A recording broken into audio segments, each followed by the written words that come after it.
Yeah, yeah. You know me. I'm always going to call it straight. England rundown. Looking at all these things on X and all these things on social media. Although we're taking us time. Guys. England are taking their time. That was fucking garbage. Absolute fucking garbage. I've just got back from the pub and people are saying exactly the same thing.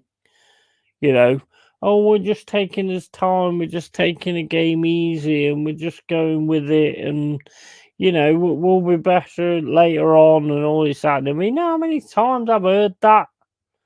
You know how many times I've heard that with England? It's an absolute load of bollocks. When are you going to wake up? Because it was utter fucking shit. It was utter fucking shit. We scored one goal and we did fuck all else. Let's face it. But we're taking this time, Yeti. We're taking this time. We're taking our time. We're holding things back. Ready to go in for the big fucking finish and all this kind of stuff. You know how many times I've heard that? Absolute fucking garbage. The thing is, we've got players that can fucking do good things. We've got a manager that hasn't got a fucking clue. He hasn't got a fucking clue. But yeah, we're taking this time. We're taking our time, guys. We're taking our time. And then all of a sudden we're going to go boosh and fucking take this competition. Give me a fucking break. Seriously, give me a fucking break. I've seen it so many times. It's exactly the same fucking shit.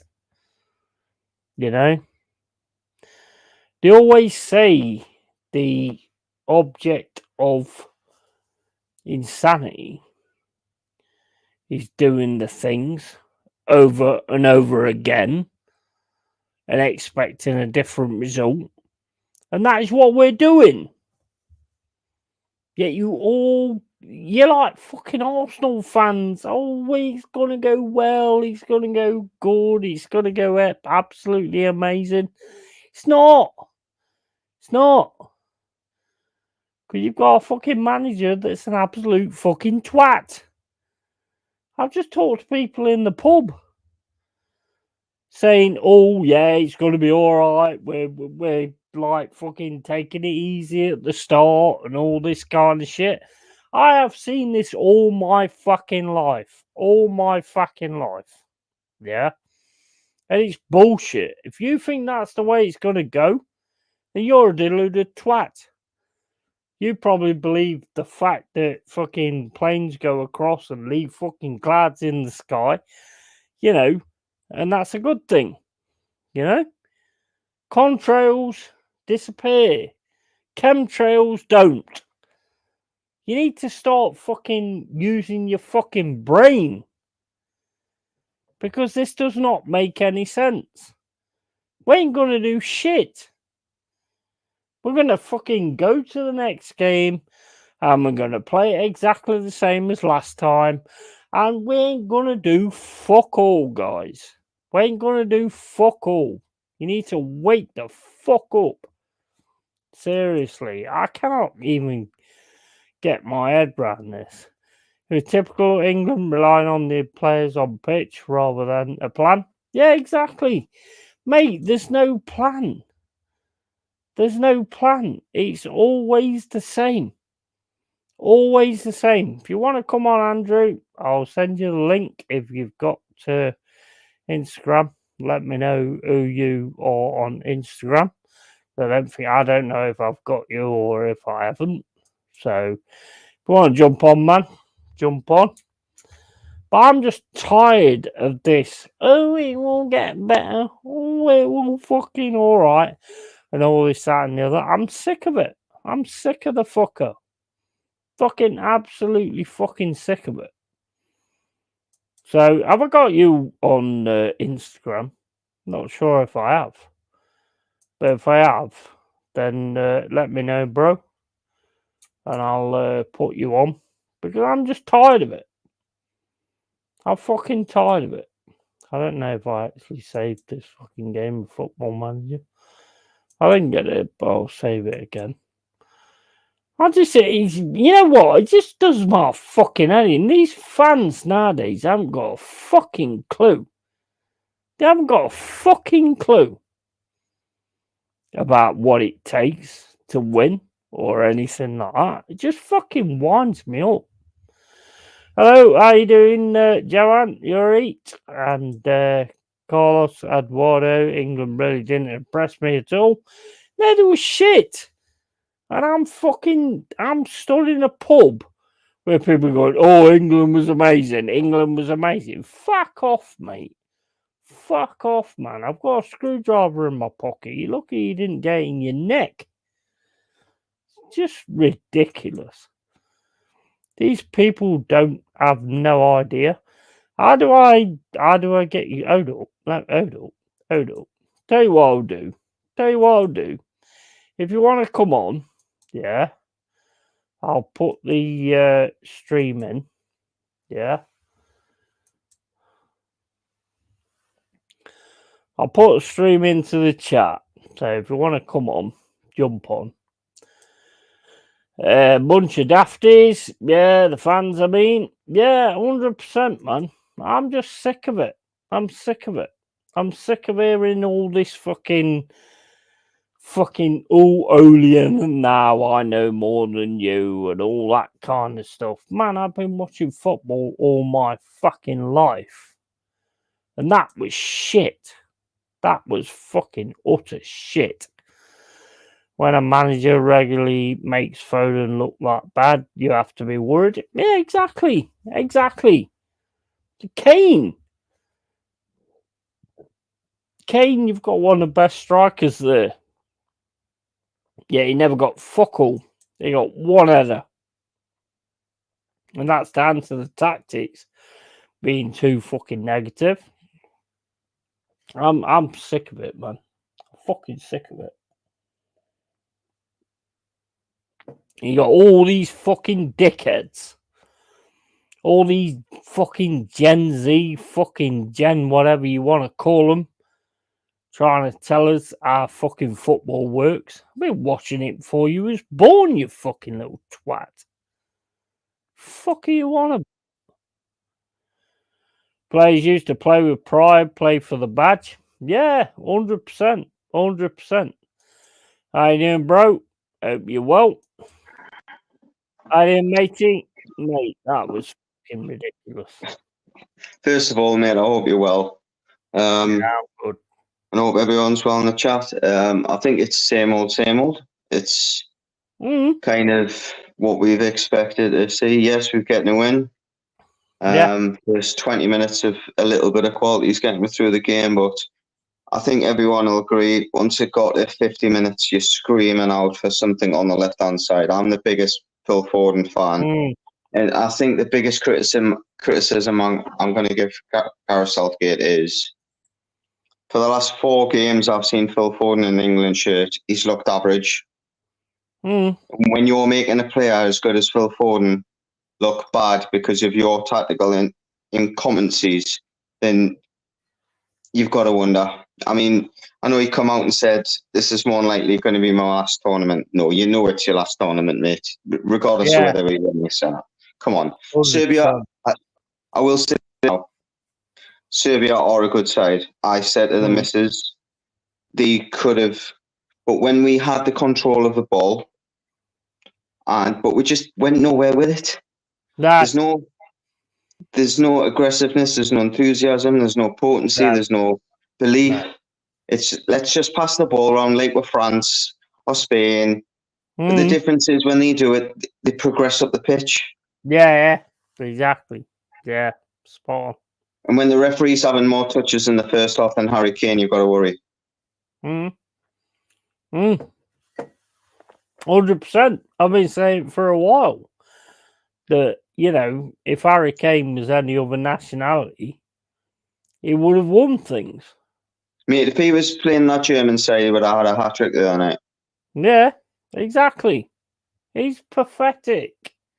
It's fucking pathetic. I've got people telling me in the pub that it was fucking awesome, that England played awesome and stuff like that. I was so close to having fights and shit like that. You should have with on that for shots. Yeah, you're an idiot. You're just a fucking idiot. Look, what are you on about? We've got to put it into perspective. The group stages. I mean, look at the World Cup. Argentina got beat off Saudi Arabia and went on to win the World Cup. So, yes, we haven't got to take this game with a huge cannonball hit and go, right, okay, because we've struggled against Serbia, then it's going to mean that we're going to struggle. No, the problems that I have is Serbia's attack is very basic. It's old school. It's get the ball wide, go long, put it in the box. Yeah. And as much as we dealt with it at times, we didn't seem to be comfortable with it. There's a difference between dealing with something and being comfortable and dealing with something and being on the edge of your seat. And I don't know about anybody else watching that, but I was on the edge of my seat in the middle of the pitch. Declan Rice was running his arse off until Conor Gallagher came on. Fine. There was no cover for Declan Rice. If they got beyond Declan Rice, then we were in trouble. Yeah. Yeah. I just don't think we set up right. I thought we had well, I will say that I think we had the right setup, but I think we've got some attacking players that can completely change a game and make it our way. Bellingham was in the defence most of the time. And he was he probably made more tackles and important tackles than Declan Rice. He's just levels. He's levels. Exactly, and we need to fucking work to those levels, which just shows that the manager doesn't know what he's doing. He does not know what he's doing. Just read these super chats. That was 1-0 by Scunner T. Result. Good thing we could finish today. Might have been different on another day. I just did. You know what? It makes me so fucking angry because you look at the team, you look at the attacking side of our team. They should be doing better than that. You know, you've got to. Make any sense to me. I don't know about you, but there was no surprise that the goal came from the right hand side. Saka had a really good 20 minutes. He had their left back on toast a couple of times, but again, if it wasn't for Bellingham arriving late in the box like an old Gary Speed, Phil Scholes, there's no one to hit in the box. No. There was nobody to hit in the box. He gets to the byline. Kane's going to the front post. It goes over his head. If it misses Bellingham, it's going to hit the edge of the box, and no England player's getting anywhere near it. But we don't even play to Kane. Which is one of the best finishers that we've had for a long time. I mean, he set records today. No English players represented England in a knockout tournament or tournaments more often than Harry Kane. That tells you everything. 23 appearances. Yeah. So play to his strengths. I get that. If I don't know if you've seen his interview after the game, but it's been a clear thing that he's had an instruction tonight of stay high, push their defence deep. But it's all right pushing the defence deep. The only reason you do that is to get the midfielders on the ball. Yeah. When the midfielders aren't on the ball, you've got to drop back in and work. The amount of pressing that Conor Gallagher did or Trent did later on in the second half, where when they actually pressed down the goalkeeper, they're running. Harry Kane was jogging towards the centre backs in the first half. Yeah. Now you might call us naive or a Newcastle fan in this thing, but when I see a Newcastle fan, a player the press, Yeah, for me, I agree. Gordon would have been ideal for this game because we had nothing on the left hand side. And I've got to say this now: Trippier does not work left back. No. Well, he was Did not so work today. far up most of the game anyway. And he was just passing backwards anyway. So what did that matter? He was there for stability and nothing else today. He was very, very poor today, in my opinion. I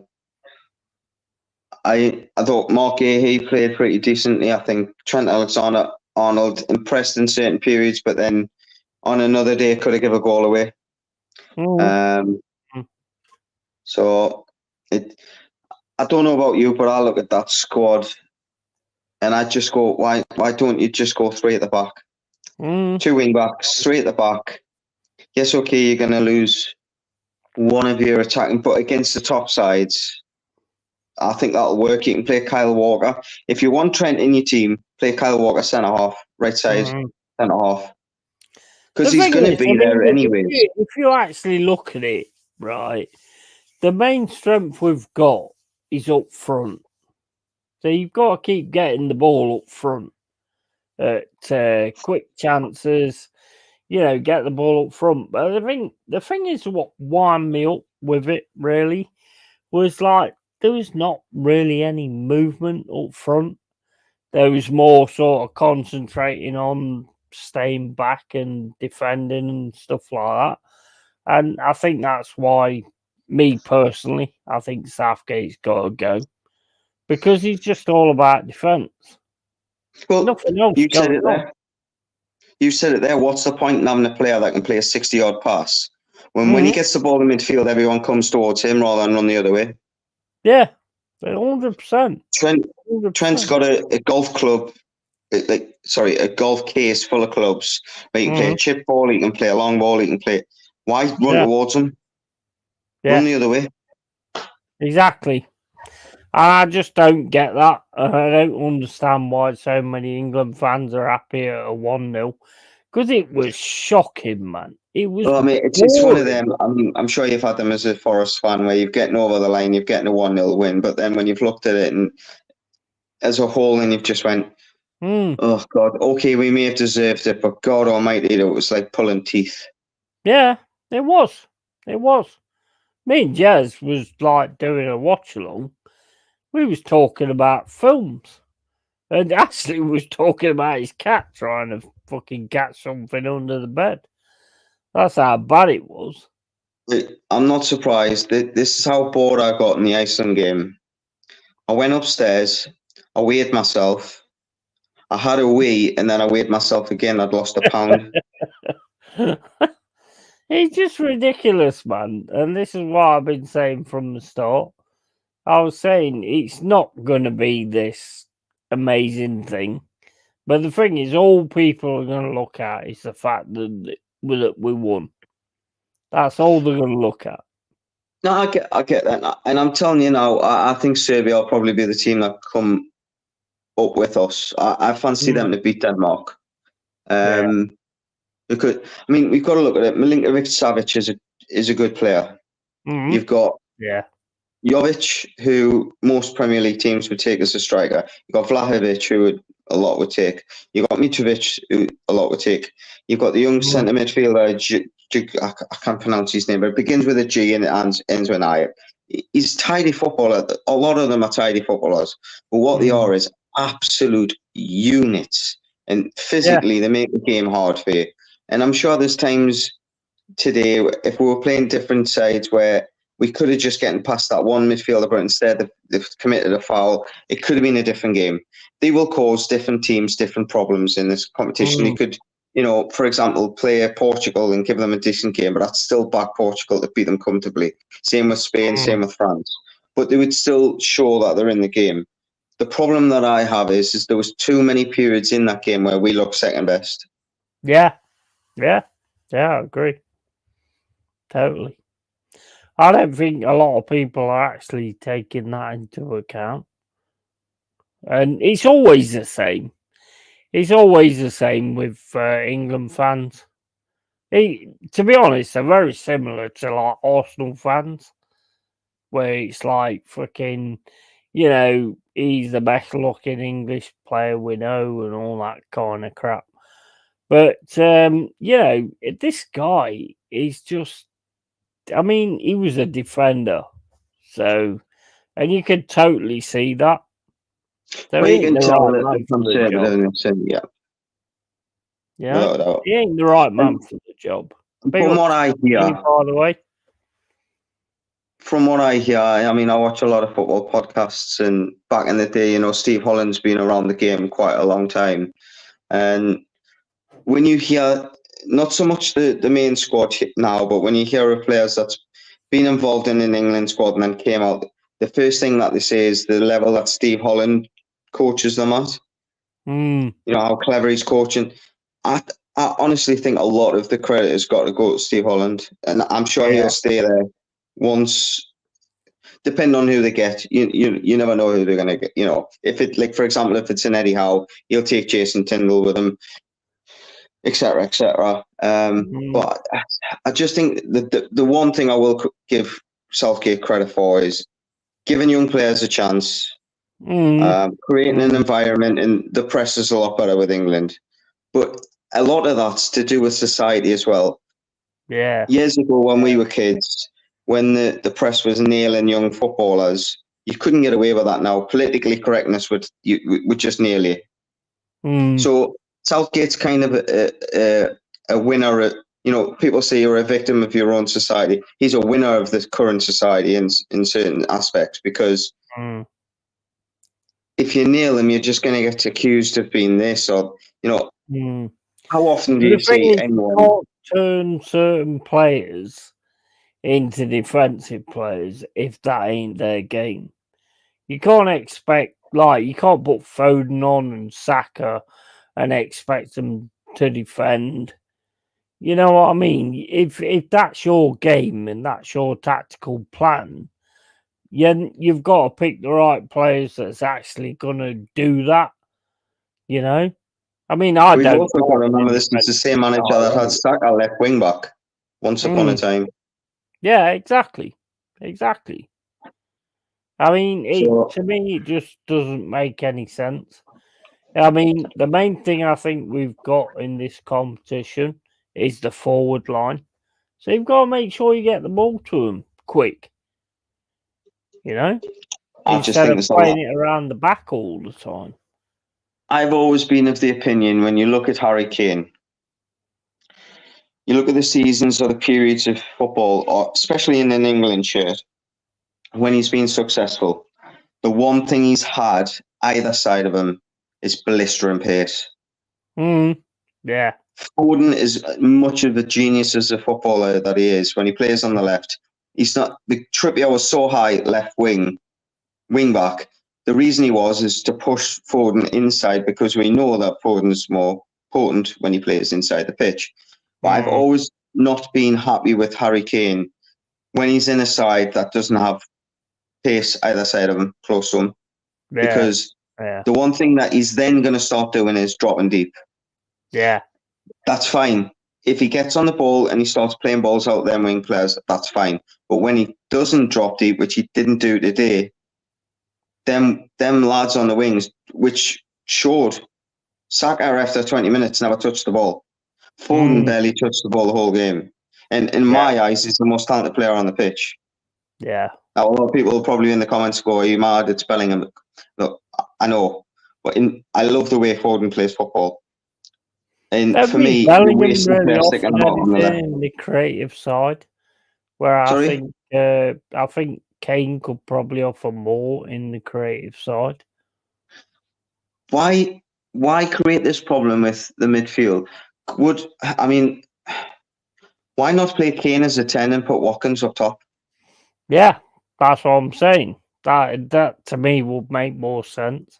They can swap positions when the situation, when you need someone to run the goalkeeper and press, and Kane can drop into the 10 position, and then when we've got the ball, him and Watkins can run the channel, more or less a 4-4-1-1.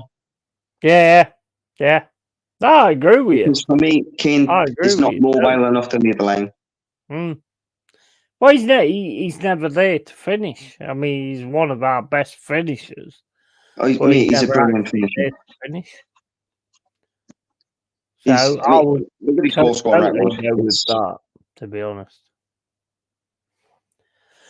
Oh, we're back in a second, mate. Not so problem. Be interesting to see what everyone else in the comments has got to say about Harry Kane.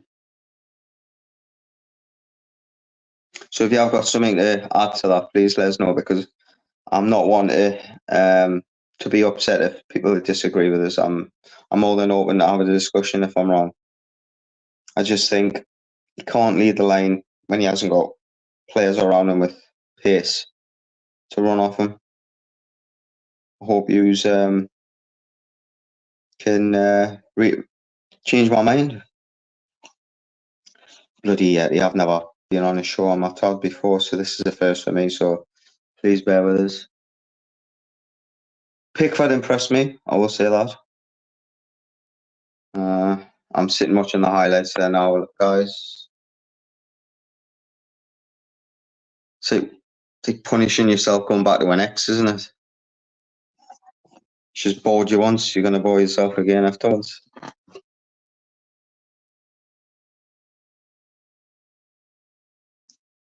Sorry, people, nature calls. He wishes he was as good looking as that picture, didn't he?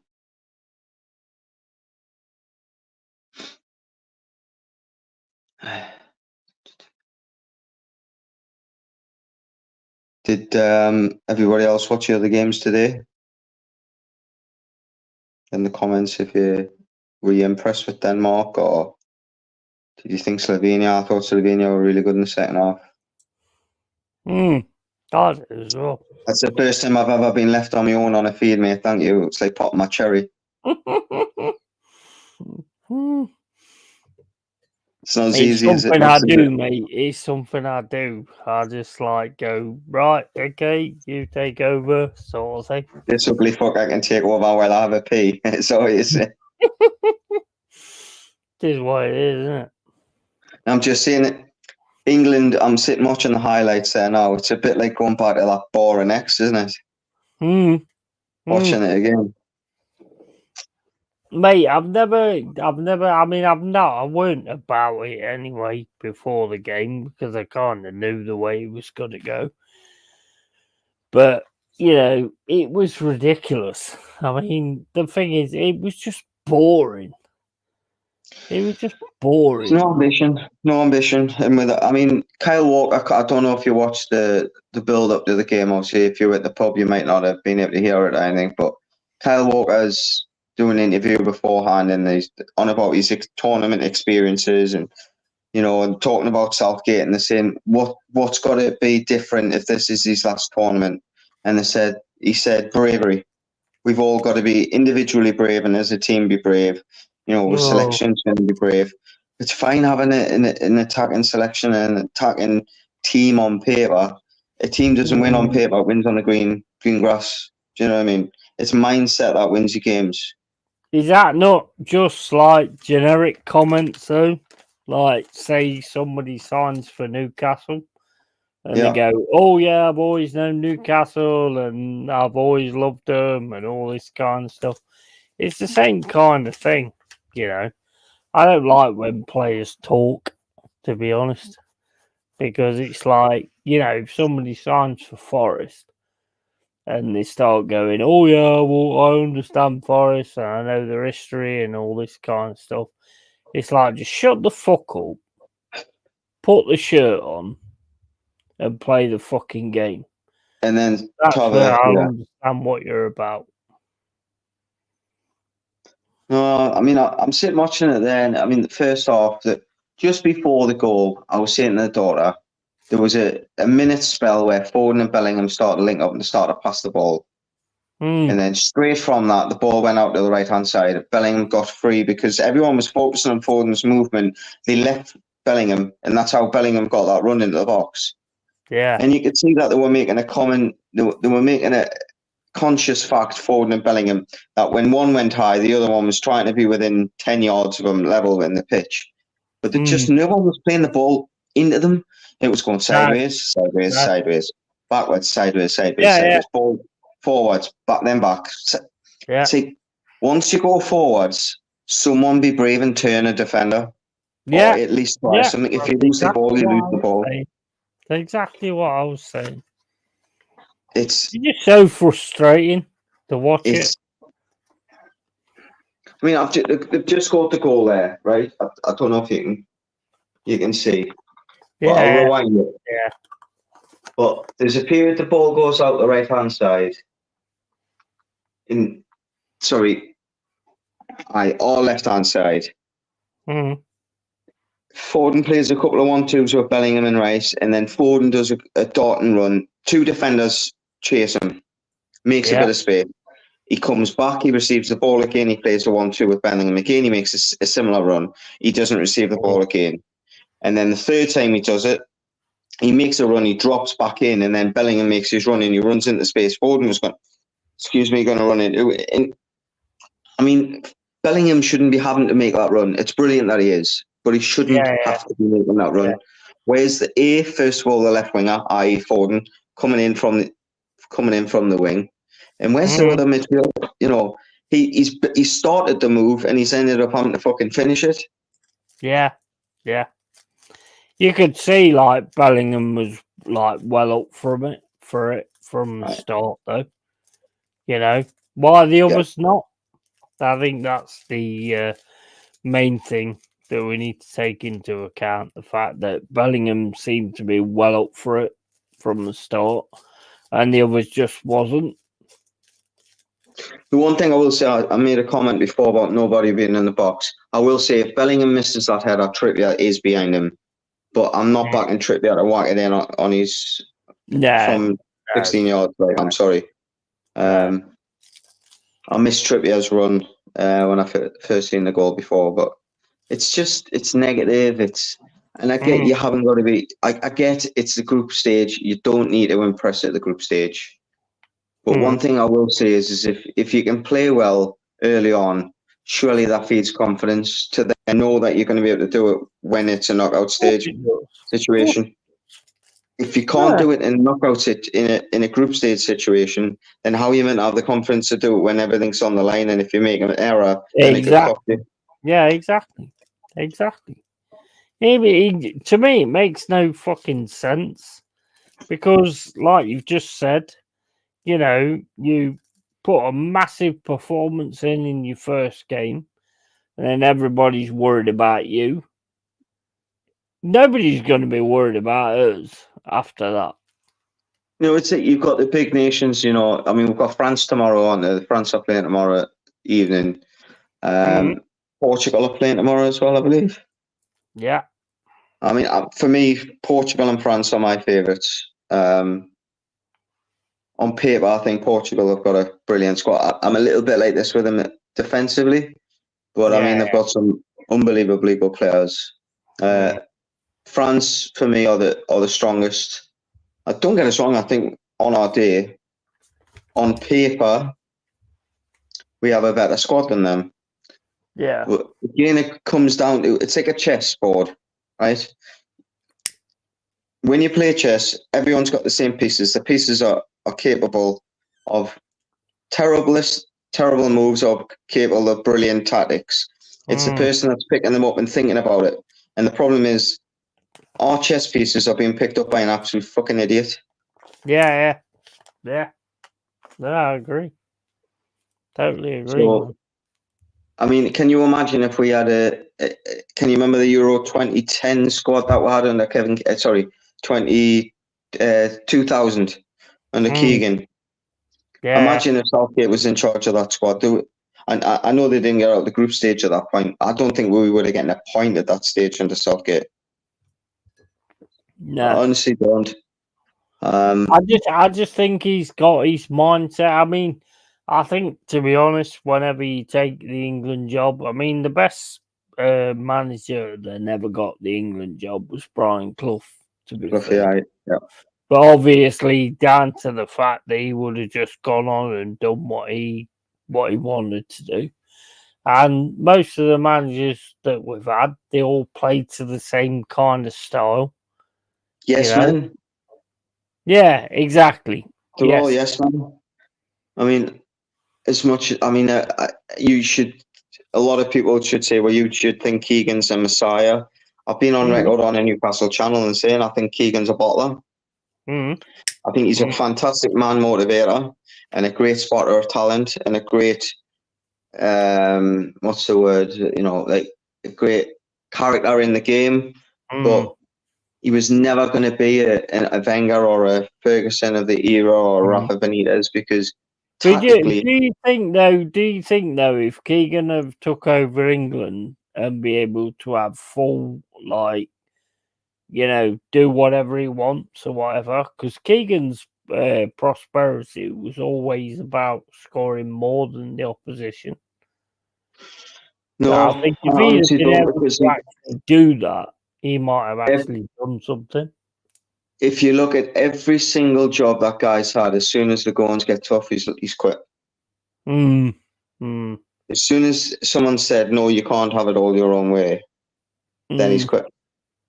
Don't get us wrong, it's the type of person, I think he's an enigma. I think he's a very clever individual, and the way that he's able to put players together and just make it work. Like a lot of people were saying Ferdinand Shearer wouldn't work, but it did.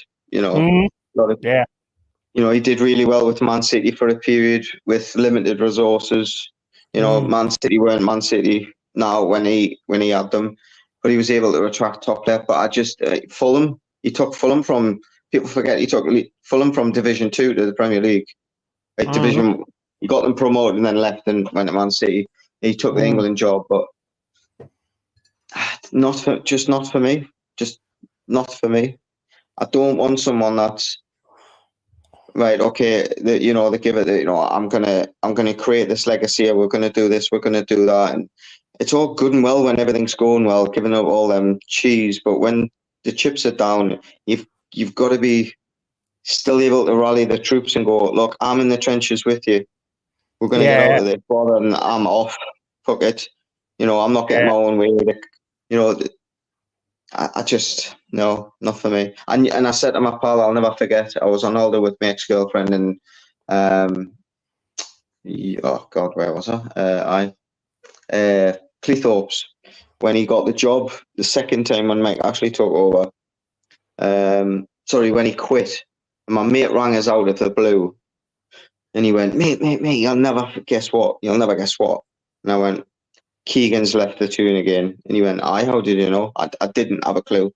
I just took a guess because you could, for the weeks running up to it, you just knew that there was rumblings and he wasn't happy. And I'm not saying that he was wrong for doing it. But he quit and then he says all the shit about them. Say it when you're there. Yeah. I think that's the issue, isn't it? Say it I've always been the type of person that I don't invest time into people if I don't like them, and same goes the other way. If you don't like me, that's fine. Do you know what I mean? Great, I can invest other time in other people. So why doesn't he just be a little bit more meaningful and go, look, I'm in the job, I'm not happy, certain things in the job. We're going to work together and we're going to try and get around with differences. But no, because it's either Keegan's way or no way. Yeah. Don't get us wrong, he was right about Mike Ashley. He was. He said we would never go anywhere under him and there were backstabbers and blah, blah, blah. And I get that. But Freddie Shabba wasn't like that. And he ended up walking away, and Sir John Hall, and he ended up walking away simply because you were trying to compete with Man United and we weren't Man United. And he didn't like it. And yeah, I'm kind of going off track a little bit though, but I think you've always got to be real, no matter who you are. Whether, you've got a YouTube channel or whatever, you've always got to be real. I'd rather fail doing it the way that I know is right than win by. Yeah. Or okay, you know, not even win, but get somewhere by stepping on other people. Yeah. I'll step over other people if it means beating them at something, i.e. pool or whatever it be, you know what I mean? But in life, by being deceitful or anything like that, I can't be like that. I'm sorry. I don't like I'll tell you. I mean, I'll I've told like a few white lies and stuff like that. But we've all done that. Yeah, We've all just stretched the little truth. things. We've all said it's 8 inches when really it's not. Come on, mate. No, yeah, but I mean, it's like sometimes you tell a few like white lies, like, "Oh, I don't want to be on your channel because I'm like doing something else or whatever." Yeah. Other than that, I'm totally real. Other than that, I will always tell it the way it is. The thing that you have with Southgate is what you've got to remember is he was with the under-21s for what was it, 4 or 5 years before he got the main job. He was a trained monkey really before he got the big job.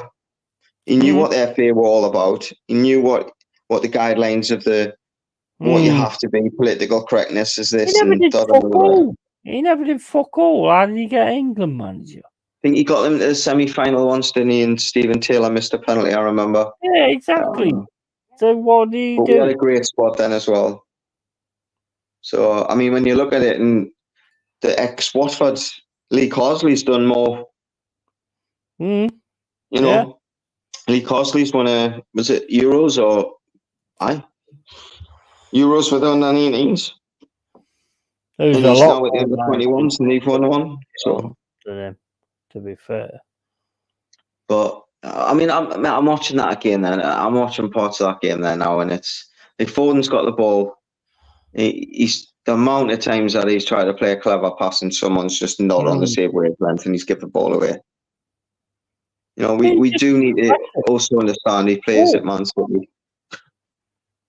We are not Man City, England, are you? And another thing, Bellingham. You know, people were giving him wrong in the first few minutes when he charged the kick, you know, and he gave him a bit of an elbow in the chest. I love that. I love that shit.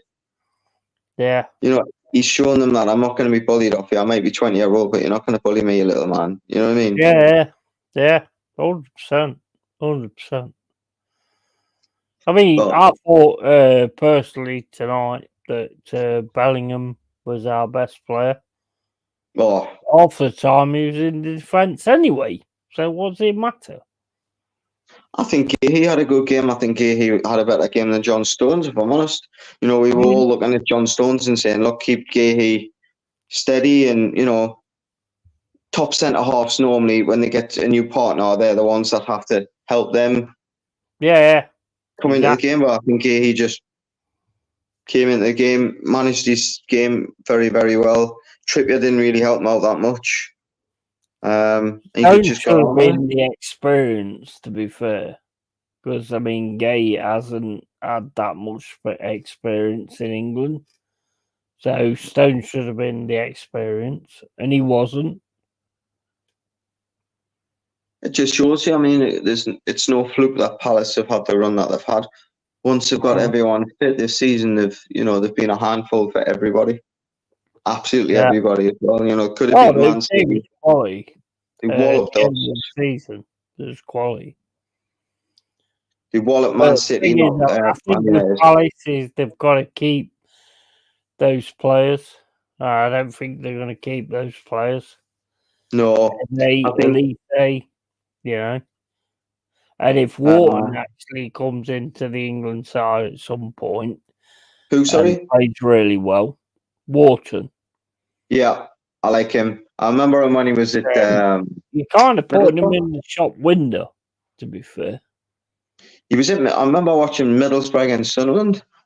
I think it was last season, and he had a good game then. I was not expecting the rise that he's had, but he's just tidy, isn't he? Yeah, he's a really good player. To be honest, so, I mean, if he puts himself, like I was saying to Jack, who's like a Crystal Palace fan, and he was saying like, "Oh, I'm happy that Eze, Wharton, and Elise is getting noticed and all this, that, and the other." But I was like, "Well, yeah, but that puts them in the shop window." I mean, I'm glad that Morgan Gibbs White wasn't put in the England setup, because that would have put him in the shop window as well. Yeah. But I don't think he would have done anything in the England team anyway, because of the tactics that they play. Tonight, for example, the one thing we were missing was someone on the left-hand side. He takes off Saka, brings on Bowen, fair dues. He took Bellingham off, brought on Gallagher. Foden, for me, it should have been Gordon. Yeah, well, yeah, I won't argue with that. Or even Palmer. He's been brilliant in this season. I didn't get it. I mean, for me, if it'd been my decision, I know Kane was unlucky with his header. It was a good save by the goalkeeper. I think they were making it out to be a better save than it actually was. It was a good save, but it wasn't like he's in gymnastics at the side of the, it wasn't horrendously brilliant. For me, I would have had Kane off because we just had we couldn't stretch the pitch. No. But the thing is, you've got to take into account that the manager doesn't want to have that kind of attacking thing anyway. He wants to sort of have the control in the midfield and all that kind of thing, which we didn't really ever have, to be honest. That's the problem you've got with Southgate. The more you increase the chances of you scoring, the way he's thinking of it is, the more chance that we have of getting caught. And when you see he's a centre-back, that's the way his brain's going to think. But my argument is if you've got the ball, they can't score. And if you're offering a threat to them, they're not going to be a threat to you. Yes, okay, there's going to be moments where the sides have it. If you are stretching the pitch, if you let's say Gordon runs in behind, runs it to the corner flag, loses the ball, to play a long ball, you might get caught. Don't get us wrong. It can happen. But he's probably going to be the first person to get back as well. Well, yeah. Whereas Foden's not the type. No. Mate, I don't get it. Like the free kick, for example, I'm sitting watching. I mean, it took 5 minutes to line the free kick up for Trent Alexander-Arnold. For Liverpool, he sticks that in the top corner. He kicked it like an 8-year-old today. So I was thinking, a lot of Newcastle fans were like, oh, let Trippier take it, let Jordi have the glory. I'm going, no, let Trent take it. And then he did that, and I'm like, oh, God. Yeah, I mean, I don't know about you, but what changes would you make for the next game? Bearing in mind, you have to bear in mind, if we win, we are guaranteed to go through. Right. So I can see Southgate's argument of, I'll stick with the same side, let's just win, get through, I'll give people minutes the next game. But for me, that doesn't add the pressure to them players. When there's no pressure on getting through, then they're not learning anything. I'd rather put them in a situation and go, we need to win this game, go and win it. Well, I'll be honest, the changes I'd make in the next game is manager. Right.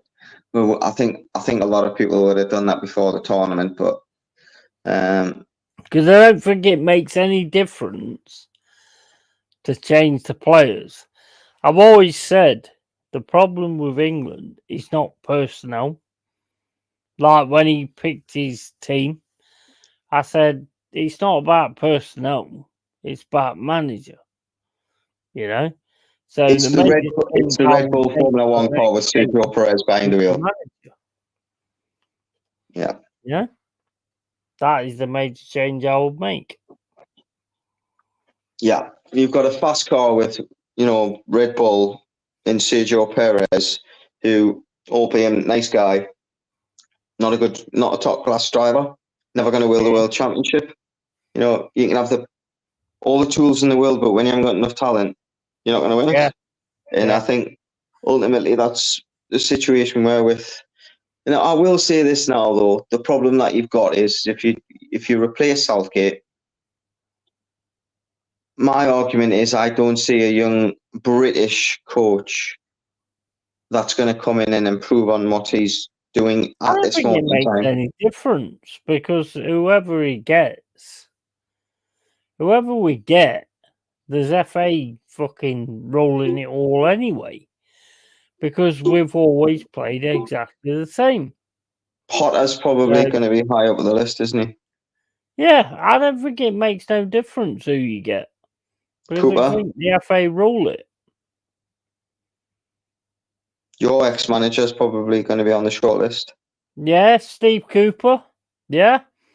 And he just does exactly the same thing. Low block. So I don't, to be honest, I think the FA, and it's obvious that the FA has their own rules with the way that England play. So I think they just need a yes man manager who's just going to go on with that. If they want to offer me $500,000 a year, I'll do it. I say yes plenty of times, you know. But no, I don't I'd think like. it makes no Do you know difference. who I like? And I'm going to get shot in the comments. So many times. Do you know who I like? Liam Rossini. He's too young to be taking an England job. I Don't get us like wrong. him, but he's not going But I'd like him to be a number 2 to somebody. I He mean, was a I'm whole hearing manager, like got sacked. Mourinho. He's just The getting thing is, job at Mourinho Fenerbahce. is like another Clough. He ain't gonna take no orders. He ain't gonna take no shit. So there's no way Mourinho's gonna be the next England manager, unless he's just there for like the money.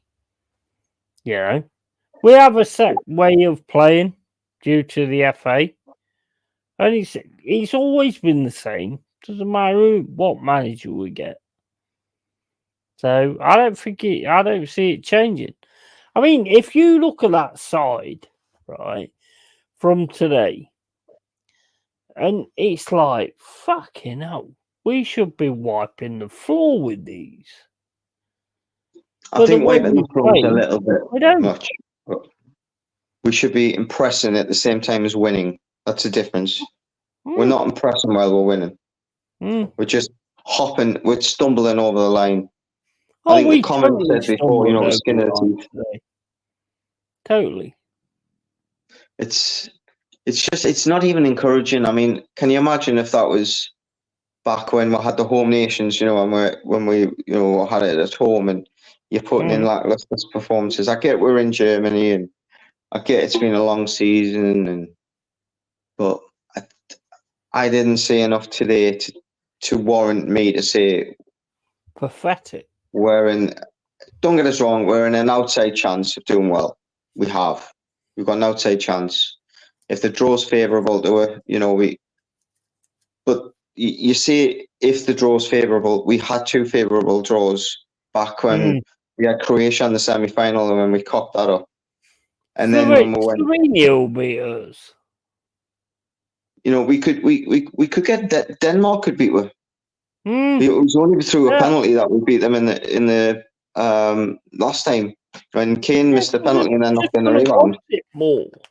They're just going to want it more. And it's against England anyway. So they're going to be looking at it as in, like, you know, everybody expects England to win. You know, we've been put as favourites for the fucking thing anyway, which to me is absolutely fucking mental.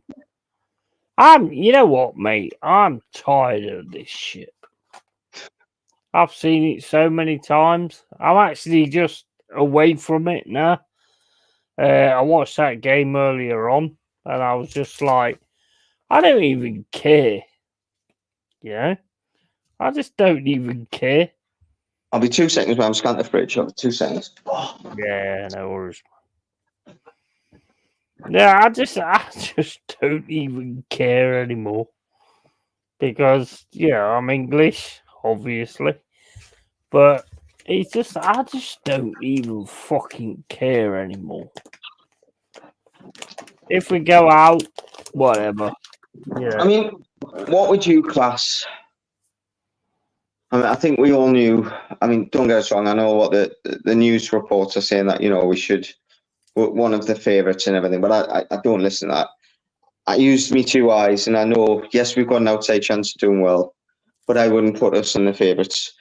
If we can do for once, or maybe for the second time, arguably. I mean, we beat Germany in the World Cup, didn't we? But Germany weren't Germany when we beat them in the World Cup.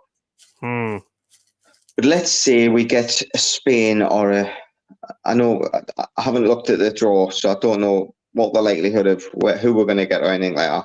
But Southgate needs a game where we're going to go into that game and it's like, right, these are the type of games where we cock up on, like a France, Belgium, beat one of them, then go into a game. And if we get beat by playing well, like, for example, the France game, the last tournament, a lot of people are going, yeah, but we should have won that game. We were the better side, blah, blah, blah, blah. Yeah, but we didn't. Why?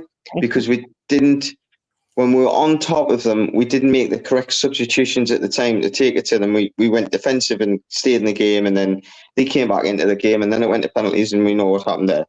So, yeah, I think I just want to be entertained. That's what it's a summer. Yeah, be fucking entertained. That's the annoying thing. That's all you want, isn't it? You just want to be entertained. Goes back to that old cliche of Newcastle fans. We don't want a team that wins. We just want a team that tries. By just being the best. And I'm sorry, I don't see it at all. I don't see it in a million years. I mean, you've got the problem that we've got, first of all. Trippier's, don't get us wrong, I'm a massive fan of him. But against Dembele or Bernardo Silva or something in Portugal in a meaningful game, him at left back is not going to work. No. It's not going to work. So that needs to be looked up. So Luke Shaw, hurry up and get fit.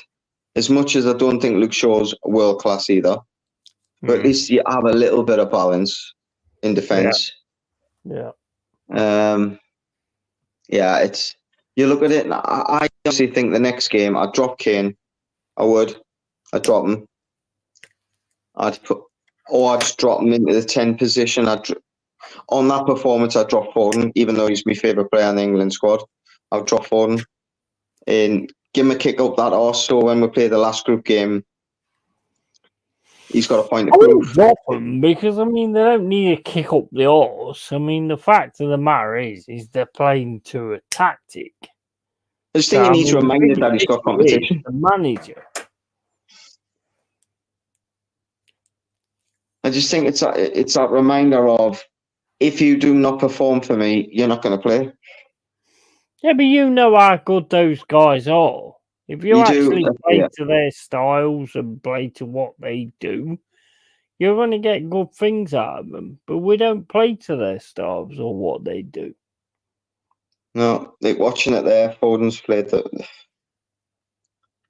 ball to Bellingham and spun off. I wouldn't put it down to them, to be honest. No, for example, he doesn't know whether Lewis Dunk can do it at this level, does he? No. Really? So. Oh no, he's picked a really weird defence. So, what you've got to look at is, if John Stones gets injured, he's going to have to play. So give him some minutes in a game that means something and see how he reacts. Because I don't think dropping Gahey for Dunk will be a deciding factor on you losing or winning the game. No. So give him some minutes next to John Stones, see how he does. Put Trent Alexander-Arnold's right wing back or right back. Get your midfield. Put your midfields. I think if Trent Alexander-Arnold is in a position of like a deep line playmaker, I think he can do kind of really well in that. I mean, I And saw let Beckham that get forward a little bit more. Yeah, I'd agree with that. putting balls over the top. You know, he's got a really good passing range and all that. Quarterback role. Yeah, just try something different, but without losing your stability of your side. You know, keeping the John Stones at Pickfords. You know, you're still going to have Kyle Walker in the side potentially. Just attack weak teams. You know, because whatever you think about Serbia, they are a weak team. Just attack them. Go for them. Yeah, I think it'll surprise us too, Serbia. Germany would. Italy would. Brazil would. You know, I mean, I know they're not in the Euros, but all of those teams would fucking attack them left, right, and centre. So why are we doing that? Well, it's like the pre-match interview when you were listening to Southgate. When what are you expecting tonight? And I think he spent longer talking about Serbia's strengths than he did ours. Sorry, I missed what he said there. But I hope I'm not alone. I think Serbia are a little bit better than what we're giving them credit for. But we don't know because we didn't really play very well, did we? So it's kind of irrelevant. I just hope we're going to invest all this time and effort into England. We're going to get some reward in some way of some entertainment as well. Because I'm sitting watching the highlights there and I'm debating whether to paint my door and watch it dry again. Poor. And it's only lumping the ball forward that we can't deal with. It's not like they're playing brilliant football like the likes of Spain or France are going to do, like dynamic football against us. So,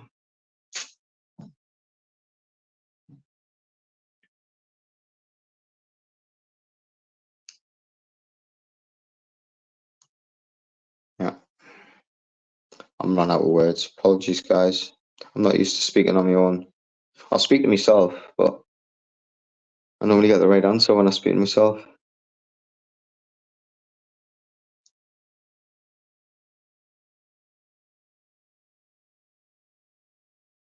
But yeah, watching, I'll see if I can show you.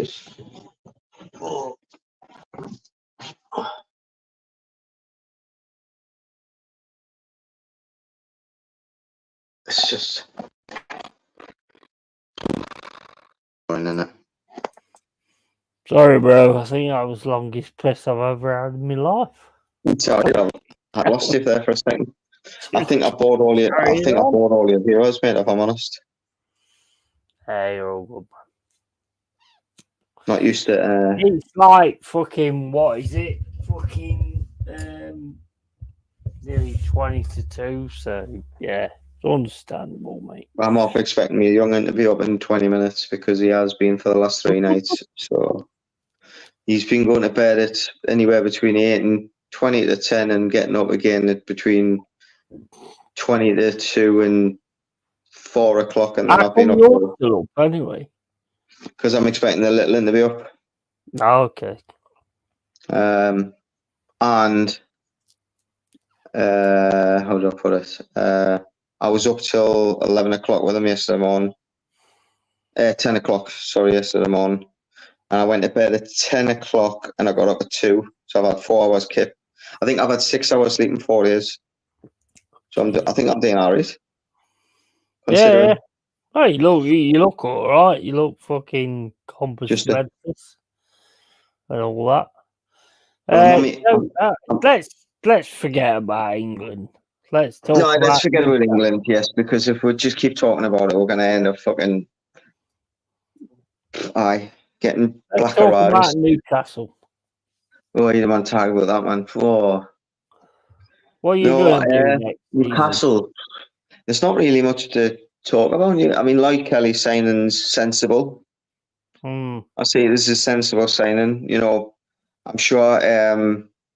You're a player. Howe's got his contacts there. He'll know what he's all about. I'm pretty sure he was there when he was there. Yeah. So for me, it makes sense. It's a free signing. He's not going to be on humongous amounts of money.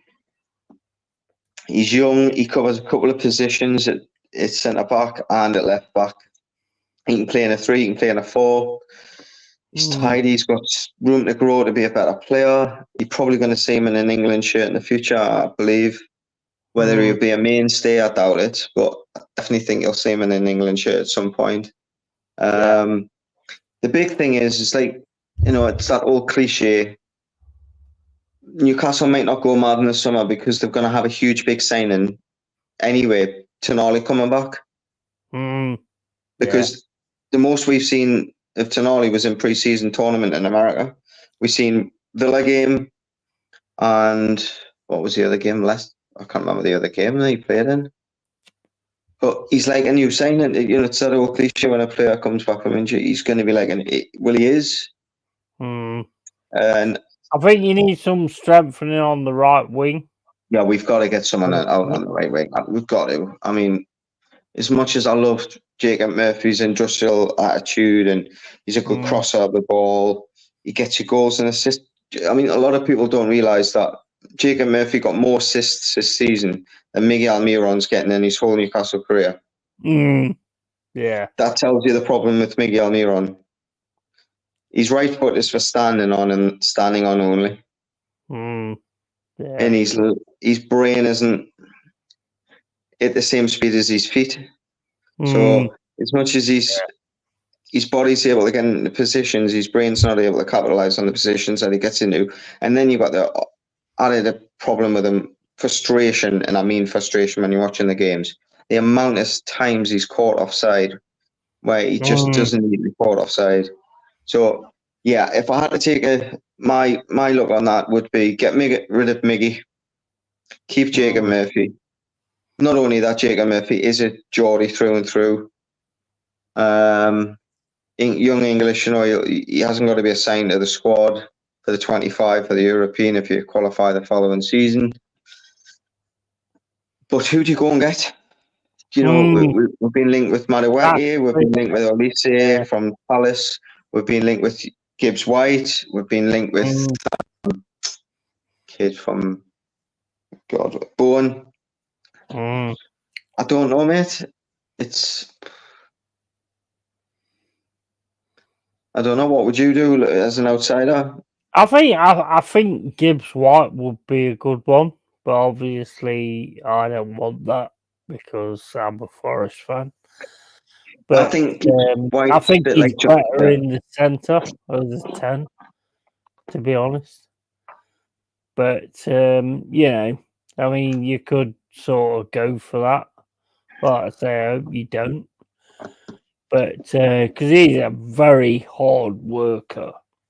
I mean, he gives us 100% all the time. No doubt about that. He definitely ticked the boxes, Gibbs White, for me. Oh, 100%. 100%. But I hope you don't get him because I don't want him to leave. But, he would actually be the probably main choice. I don't think on right wing, though. I don't think on right wing. I think more as a 10. I would. What about Bruno Guimaraes? Because every City fan's saying that they're going to sign him. I think you could get better, to be honest. I'll tell you now, if it's an actual legitimate chance of him leaving, if I'm Newcastle, I'm getting that deal done now, and I'm going to get Edison from Atlanta. Yeah. Because if you leave it, and then Bruno goes towards the end of the window, you might miss Edison. So either go and buy Edison, knowing that Bruno might leave, and if he doesn't, then great, you've got someone in backup because there's no problem. You're never going to go wrong signing good players. I've always said that. If you sign good players, you'll never go wrong in the long run. I think the problem that we'll have with Bruno is, and I would not hold it against Bruno in any way, shape, or form. If he was to leave to go to a Barca, or Real Madrid, or a Man City, or Liverpool, I couldn't really blame him. No. because No. you listen to all his interviews. When they said, when you came to Newcastle, and he was like, "I want to play in Champions League. I belong in the Champions League. I belong in the Champions League." That was his mindset. In what we've got to be mindful of is if we don't show some ambition in this window, if he comes back from the Copa America and we've signed Lyle Kelly and that's it, and then Man City make a bid of, say, let's say 85 million quid, and Newcastle someone in Horan, he might then say, "Well, I want to leave." Now, that might mean 6 weeks earlier, a £90 million bid might not have let him go. But because he's humming and hawing, if we go, right, okay, I could give him another 5 million, we'll let him go. It might happen.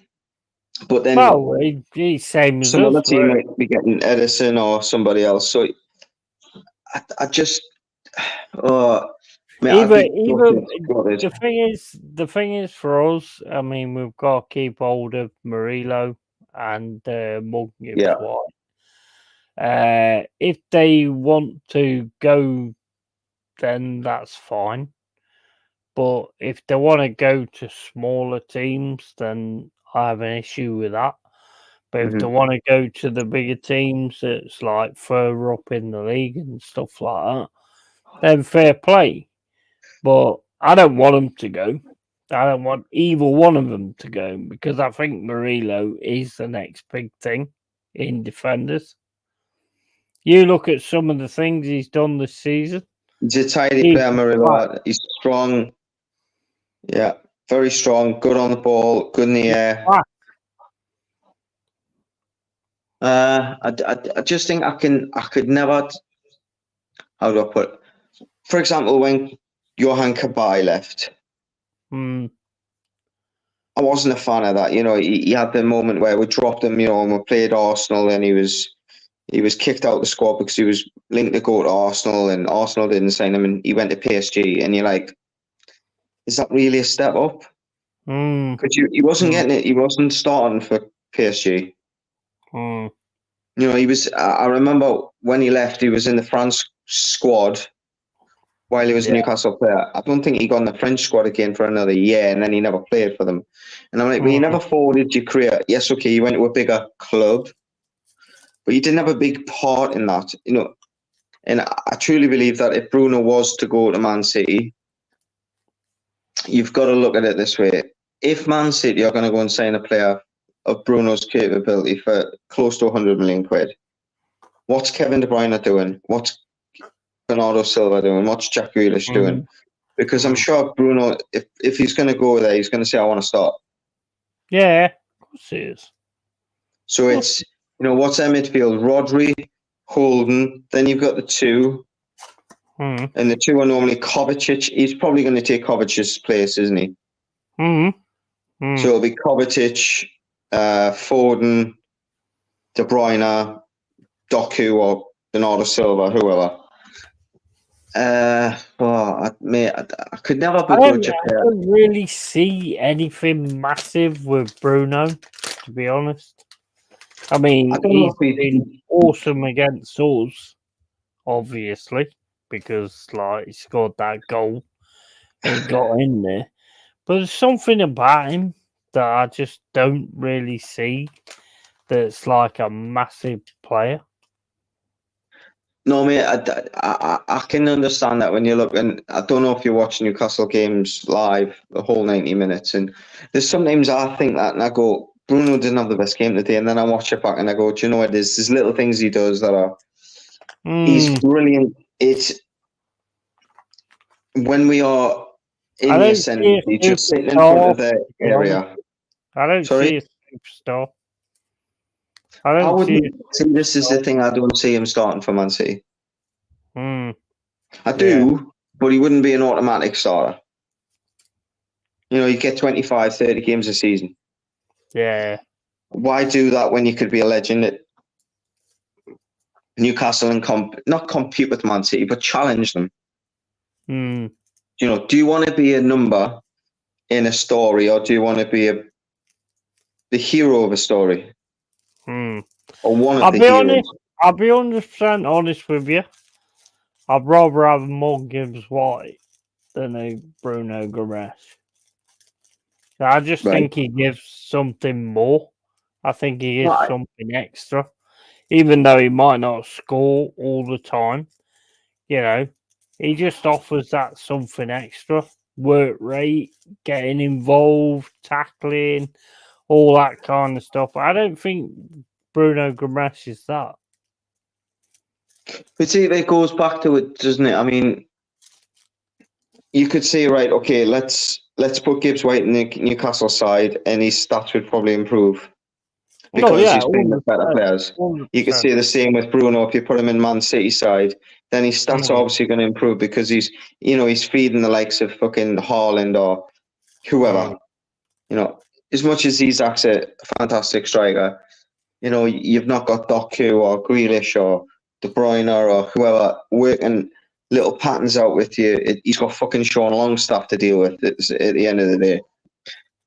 But I mean, I'm a massive fan of Gibbs White. When he was at Wolves, he always caught the eye, and I always had that one thing about him was he was always prone to a daft touch, or he would try and trap a ball, or he'd fall on it, or he would try something daft.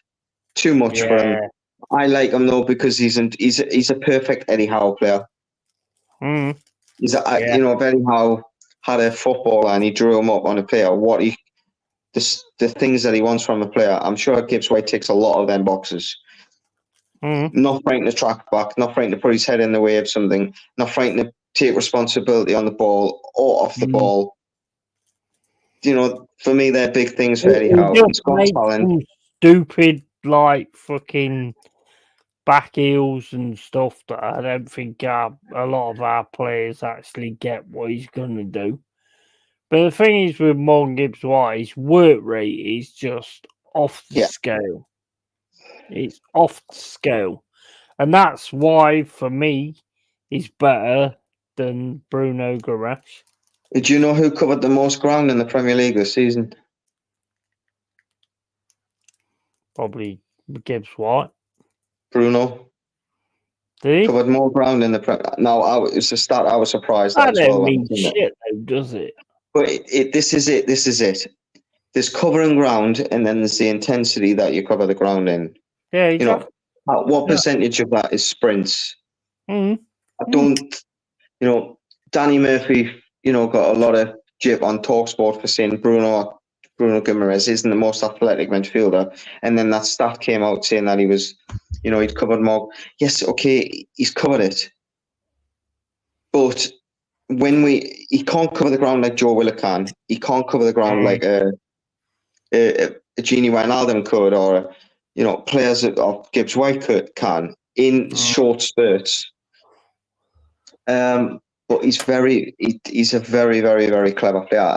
I think when you were saying Bruno in the game against you guys, I'm pretty sure he won us that game on his own, really, in that game, because we had a bad game, and I think he scored 2 that day, on the edge of the box, but we just lost concentration as normal, and just let him sort of fly in there. But the thing is with Gibbs White is his work rate is fucking phenomenal. And he can fucking tackle you, or he can do a really good pass. And I don't think Bruno has that. No, Bruno's a brilliant passer of the football. Brilliant. Especially I would say the footies. There's many things that Bruno's brilliant at, and there's many things that I look at him and I go, say for example, Joe Linton. Bruno's a hell of a lot better player when Joe Linton's next to him. Because when a player starts to bully Bruno, you start to see Bruno bite and then not get in the game. When Joe Linton's in the side, as soon as he starts getting bullied, Joe Linton will just go over to that player and shove him or do something. Yeah. And when Bruno feels as if, right, I've got him covering this, I'm fine. So whereas I don't think Gibbs White needs that backup. No. I think he just backed himself. As much as Bruno will stand up for himself, but he's not 6'4" and built like a fucking revolving door, like Joe Linton. No. Is Joe Linton, is it? I mean, I met him at the Metro Centre, and and I was just like, wow, I did not realise how big you are. Joe Linton has come on so much. I mean, I can remember like when I was working at DPD, and a mate of mine was like a Newcastle fan. He was like, I'm so disappointed in him. He can't score as a striker and all this, that, and the other. And then he got transformed to what he was doing afterwards. He is just awesome. Absolutely awesome. On his day, I think he's up there with the best box-to-box midfielders in the Premier League, because 100%. you can have an injury, put him left wing, you can put him holding, you can put him box-to-box, you can put him supporting, you can put him up top, you can put him right wing, you can put him just being a destroyer, like a Declan Rice if you wanted. And another thing that you've got to remember is that the season when we finished fourth, there was so many times when in games you would get on the ball deep and you go, do you know what it is? There's a player in there somewhere. And then he'd get a strike from 20 yards and he'd kick it like he's Nan. And you're like, oh, for fuck's sake. When he went back into midfield, and the fact that he scored more goals from midfield than he did as a striker tells you that it goes back to chess pieces. You've got to have the right talents in the right spot to get the best out of them. And not only that, the kid's got to have a lot of character, because he was getting nailed off Newcastle fans. Oh, he was getting absolutely fucking crucified. Pelters. And it wasn't just Newcastle fans on Twitter either. You know, it was Newcastle's record signing, 40 million quid. It was Steve Bruce was like, "You've seen the size of this guy. He's going to be my wrecking ball." And he was getting knocked off the ball off fucking everybody and anybody. And you're thinking, oh, God, he'll go. And then someone put him midfield and you're like, really? But then when you look at it, generally, he's Brazilian, so he's got a good touch. That's one thing he can't deny. He knows how to shield the ball. He knows how to pass the ball. He's an intelligent footballer.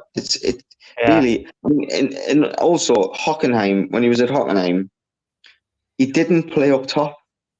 He played as a left winger or off a striker as a 10.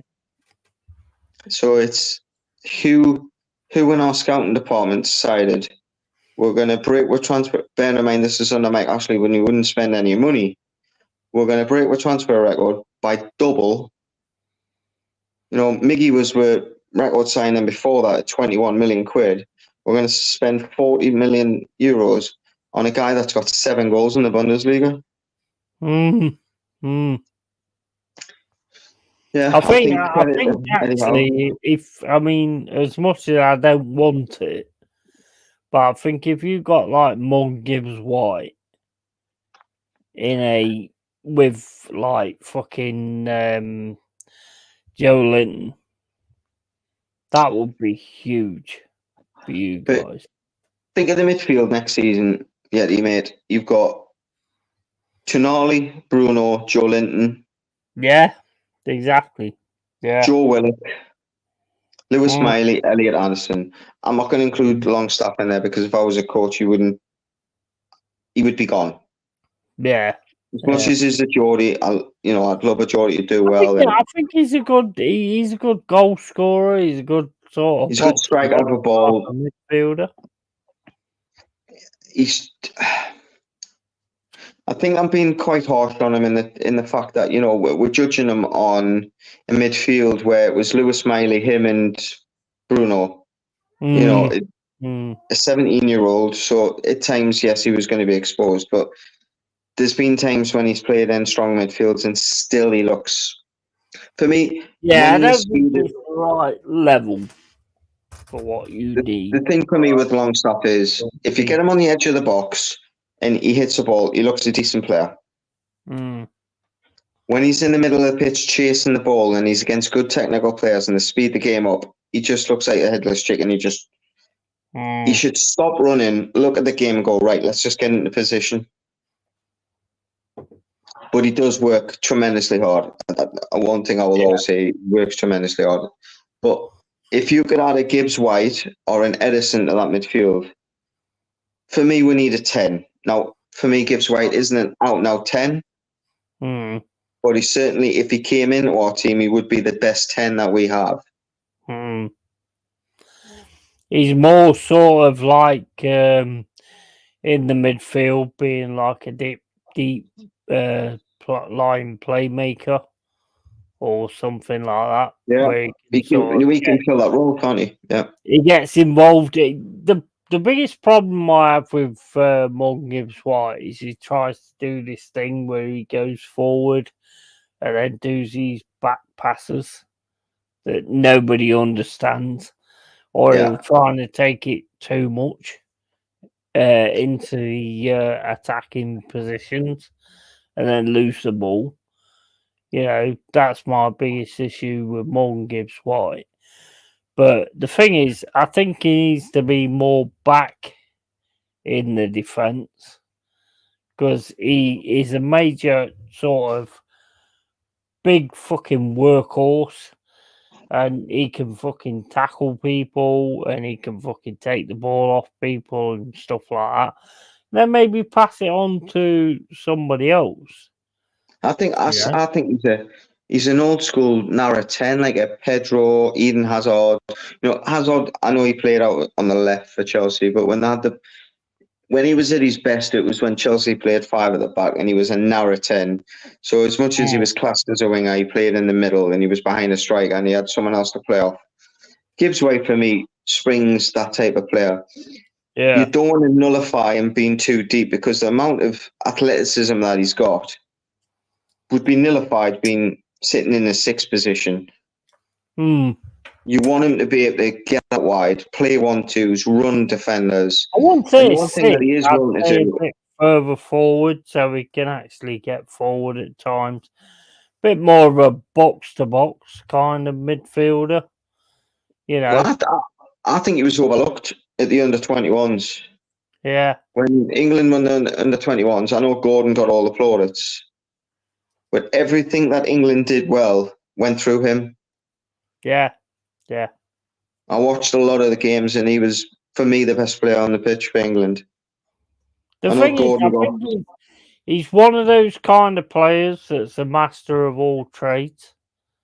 So it's kind of difficult with like where you put him in, because he can do this and he can do that, and there's certain times where I think that he should be a little bit more forward to actually be able to concentrate on that side of it. I like the fact that he gets involved. I like the fact that he tackles and all that kind of stuff. But I think he could be better, like being more forward. I think it's such a shame you've lost Johnson when you did, because as much as Chris Wood is, and I'm sure you were probably in the same boat as me, when you got the last couple of games of the season, he was missing them chances. You're thinking, oh my God, are we going to get relegated because he's missing these chances? I think, to be honest, Johnson was a good sell, because at the end of the day, good money, great money, great. Johnson, he never had no fucking end product. He's great pace and all that kind of stuff, but his decisions was what let him down. He's young though, isn't he? He's, that's something I mean, what was his stats when he left? He got, 11, 12 goals for that season and with 6, 7 assists or something. It's not bad numbers for a 20, 21. I didn't want to lose him, but at the end of the day, he wanted to go. So what was the money that you got from 40 plus? 57 million, I think it was. It's still being paid over installments. Do you know who he reminds me of? Bellamy. What's that? He reminds me of a Craig Bellamy. If you remember when Bellamy was at Newcastle, as much as Newcastle in the Champions League and at the time and whatnot, when he was playing up front of Shearer and whatnot, when he didn't really kick it his finishing didn't really get to a top level until he went to Liverpool, Blackburn, places. Yeah. And his finishing really improved. If we'd had that player next to Shearer, I mean, apparently he's a right arse. I mean, I've heard so many stories about him, but the reason that he's the way he is because he wants to be the best. He's competitive. Can't fault that, man. Can't fault that. I'll never fault anyone. I'll never call anyone for being competitive because get me on a pool table and I turn into a different person. You know what I mean? I don't want to. You know, I can go from happy as Larry to missing a shot. I'm going to snap my cue in 15 seconds. You know what I mean? So yeah, exactly. But I've never been that kind of person. But I was the same with teammates. You know, they're like, oh, it's a day out, and I'm like, no, I've come out to win. Fucking come on, I want to win. I want to go home happy. You know what I mean? What's the point in playing something if you want to win? Because I'm not competitive, so I suppose. I'll play Monopoly. I want to win. Like, my daughter's 18, and if we play something, and she's like, "You're not just going to let us win." I'm like, "No." Why? And I went, because one day when you do beat us, you'll realise that you've actually beat us. You haven't just been. I get what you're saying. You've got to have that. I've never been massively competitive on things. Yeah. So I'm just like, you know, not just like you take part or whatever. If I win, I win. Great. But I've never like been massively competitive. I can agree with that. But what I don't like is when the teachers teach people it's a taking part that counts. It's not. Because they're never going to learn how to be good at something if you have that mindset. You can get that mindset later on. Like, for example, if I was to play something like, I don't know, table tennis or something like that, I won't play it because I'm not good at it. So there's no point in playing because I'm not going to win. So I'll just say, no, I'm not playing. I'd still play. No, not for me. To take part. No. Fucking mental, mate. No, my fucking cousin. I'd still play just to take part. But I mean, I've never been bothered about winning. You know? It's my mates used to take the mick, honestly, something chronic. We'd do things like when I used to make games like we'd cycle from one place to another place and I'd go, right, I'll go this way, you go that way, and we'll see which way is quickest. And fucking God forbid if I got beat. I'd be like, can it be quicker? I think that's a weird way to be because it's like if you do lose, it's like a major sort of effect on your life. No, I never get. Don't get us wrong. I'm not going to sit and cry at home or anything if I get beaten in a race or anything. But if it's something that I'm into or something like that I'm doing regularly, I'm going to start tweaking little things to make sure that I get more out of what I'm doing. Does that make sense? I think it's just been a way of being more productive. Yeah. No, I get it. 100%. It's just never the way I've been. I just hope my kids can get the in between, like a bit what you've got and a bit what I've got. I don't want them to be because don't get it wrong. Life to win everything. You've got to have some form of competitive edge, haven't you? Yeah. I mean, Bellingham. I guarantee you, Bellingham just not losing at anything. You don't get there. I think it's a very tough life to want to win everything you get in part in. And I can't be arsed with that.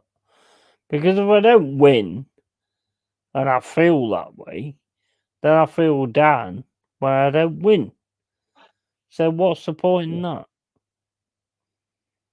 Honestly, mate, things like I remember, and it's honestly, people in the comments are going to be thinking I'm crazy, but I remember I was 12-year-old and my dad went to us, right, I want you to sand that door down.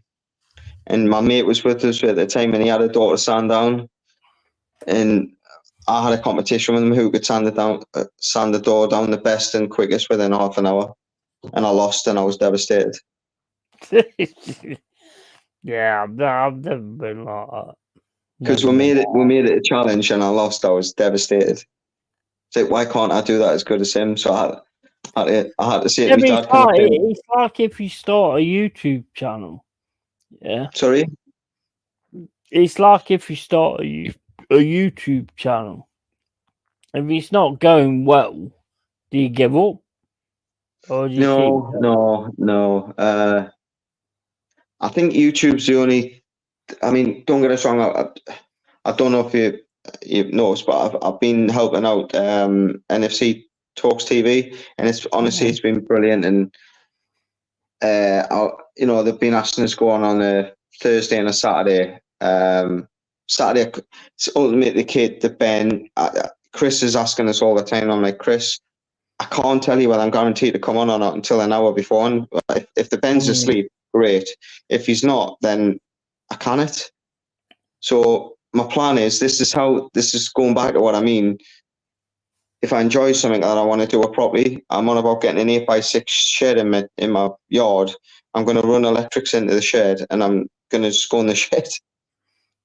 So because I can't do it in the kitchen if the Ben's up because he's autistic, so he jumps up and down and slams his feet on the ground, and there's no way that you can do quality content when you've got that going on in the background. So I'm trying to, the way my mind works sometimes is probably a little bit warped, but it is a little bit because it's like if you always set out to win, sometimes you're gonna lose.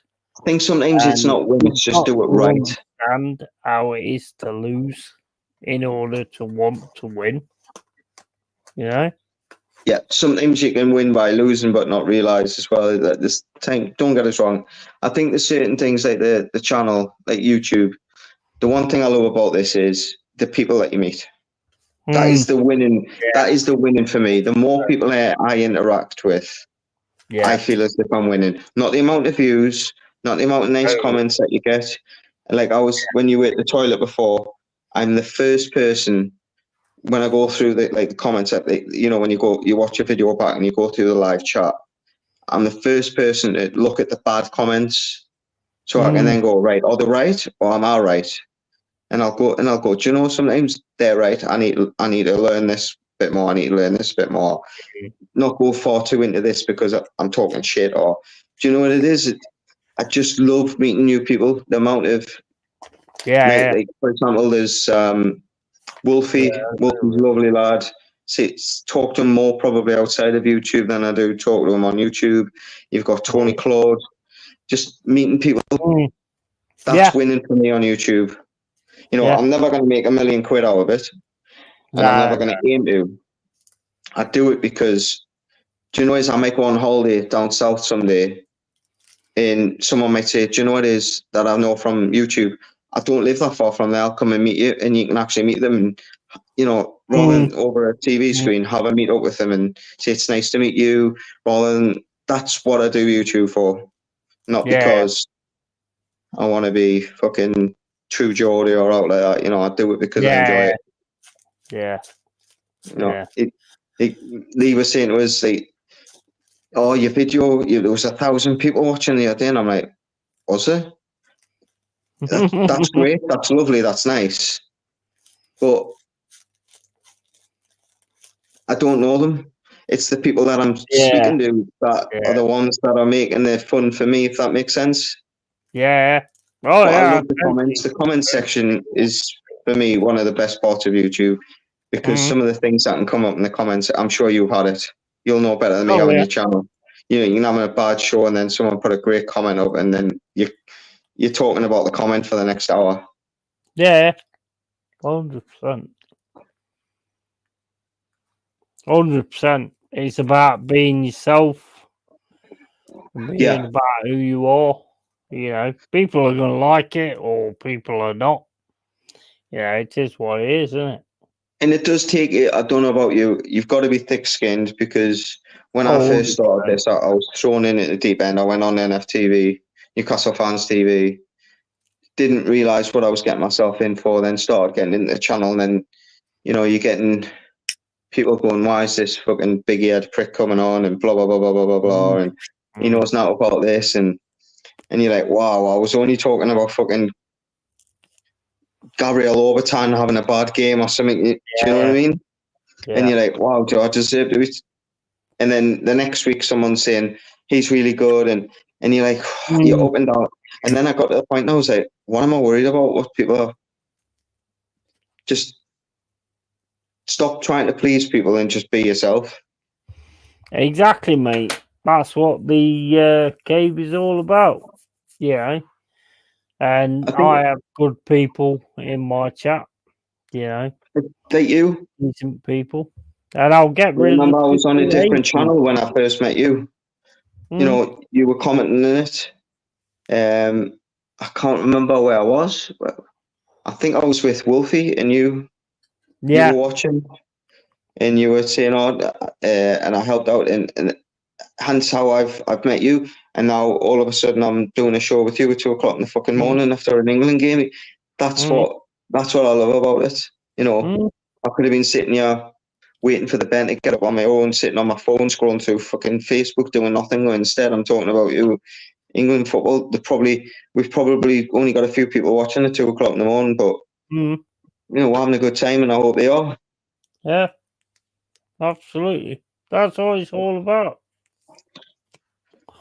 That's exactly what it's all about. When I started this channel, you know, I never expected to like get where I've got and all that kind of stuff. But I always call it real. I always talk it real, you know, and I always have real people on here. And you're always going to get shit. There's always going to be somebody that comes in, gives you shit or whatever. I'm very good at handling that kind of thing. And like you said, you've got to have a thick skin to do this. Otherwise, you're fucked. And I wouldn't advise anybody to do it who hasn't got a thick skin. Yeah, if you can't take a bit of banter, don't get into YouTube. Yeah, you'll know more than me. It must hurt more for people like yourself. You know, I can see you've invested on mics. You know, you've got all the equipment. I'm sitting on an iPad. You know what I mean? I'm not invested into it yet. You know, you're investing. You've set a channel up. You do thumbnails. I can only imagine the amount of work that goes into putting thumbnails on and graphics and then you get some dickhead coming and going, oh, who's this fucking arsehole? Because it doesn't matter how good you are at it or what you're doing, there's always going to be someone that comes on and says that you can't please everybody. It's impossible. yeah, 100%. So, yeah. And same yourself, I'm sure you do it the same yourself. Watching other, like my mate was sitting, what you're watching Sarcasm TV for? It's all about Arsenal, Chelsea, Spurs, and I'm like, I'm just watching to see how they bounce off each other, how they talk about different subjects, and you know what to not talk about, how not to talk about it, how you should, you know, because it's so easy just to say one word and it be taken out of context and be like, oh what yeah. So you know, you're putting yourself in the firing line for all sorts as well. Of course you will. Oh, I mean, I can only imagine how much that makes are worth. So it's, you know, it's an investment. You know what I mean? I'm sure you take big pleasure out of it, but I'm sure there's certain times when you've watched Forest get hammered after a long game of watching them, and you're like, I just want to knock this off and go to fucking bed. You know what I mean? But instead, you sit there and then send out links to mates and say, right, you're going to come on my channel and we'll have a chat about it, or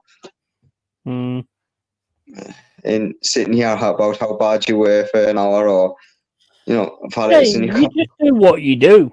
I mean, the thing is, I mean, I never thought this kind of thing was for me, you know, and then I just tried it, and you know, I got a lot of respect from it. So you know, you just carry on with it. Then you just get on with it, you know. And you know, I don't get much shit, to be fair. I got shit from one of Jez's channel guys, P. Haywood. and I just had a little bit of fun with him, and I Best thing went to speak from get it. rid of him. You know, Yeah. I'm very thick-skinned. You know, I can take shit, and I can give it back as well. You know, That's easiest way. I'm the first one. I can't expect to.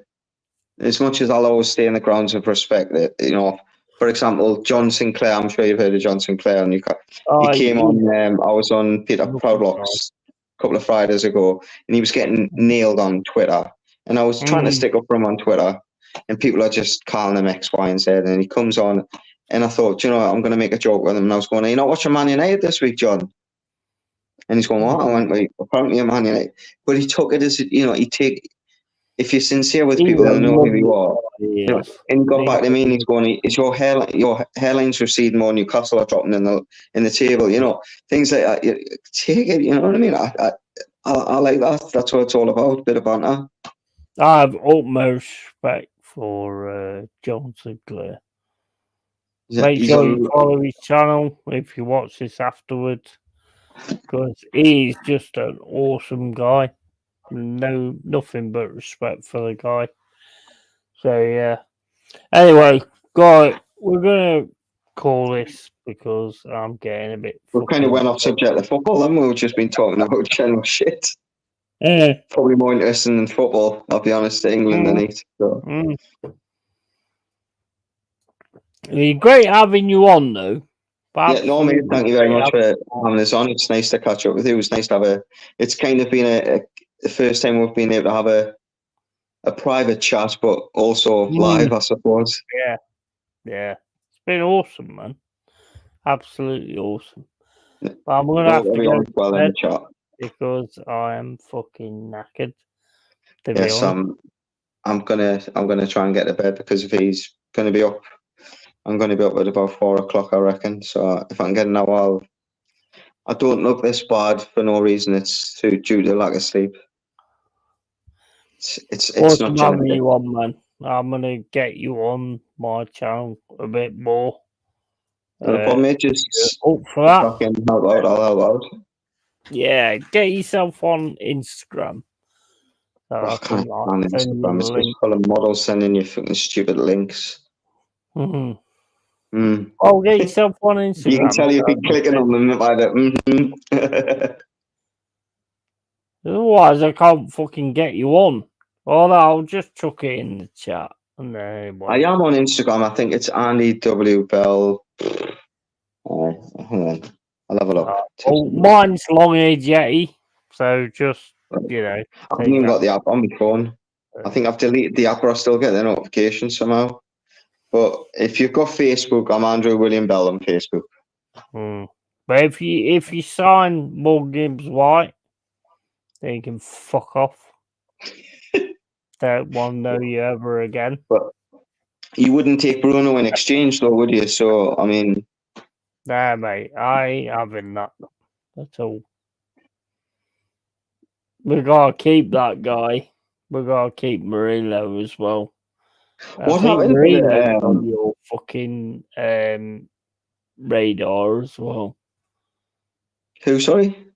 Murillo. Yeah. I do like him. He reminds me of an old school Clarence Acuna. Can you remember him? Yeah, fuck off. Can you remember him though? I can, yeah. But he never played that much for Newcastle, but my first ever game he started and he was the best player on the pitch. Shearer scored a free kick, but I thought Clarence Acuna was against Crystal Palace in the FA Cup. And I was like, I love this. He was just like a lion in midfield, just chased like a dog with a ball, chasing it, and he would batter everybody. And it wasn't the greatest footballer in the world, but Murillo kind of reminds me of it. Murillo is quality, mate. Absolute quality. He's gonna be a star. Got some shoulders on him and all, hasn't he? Trust me, he is gonna be a star, Murillo. He'll what's happening with the if you remember seeing the post that Sky Sports actually took down off their Twitter, when they said there was 6 sides that were close to breaching not the FFP, the other one, the PSR. for the financial stability rules, whatever. They then took it down. So obviously, but you were on that list. Is there any more talk locally going on about whether Forest need to get rid of players or no? I've heard nothing from the club. And Right. I always take into account what the club are saying. So many people on social media saying that we need to make 30 million by June the 30th. But if that was the case, then surely we would be putting people on transfer lists and stuff like that. So I don't know. I'm not going to take it into account on all these people on social media in the know, apparently. So I'm just The only going to thing wait. I've ever been in the know in the last 2 years is knowing that Callum Wilson's going to leave in the summer. That's the only thing. And he was meant to leave in January. That's the only thing. And it's because I know of a.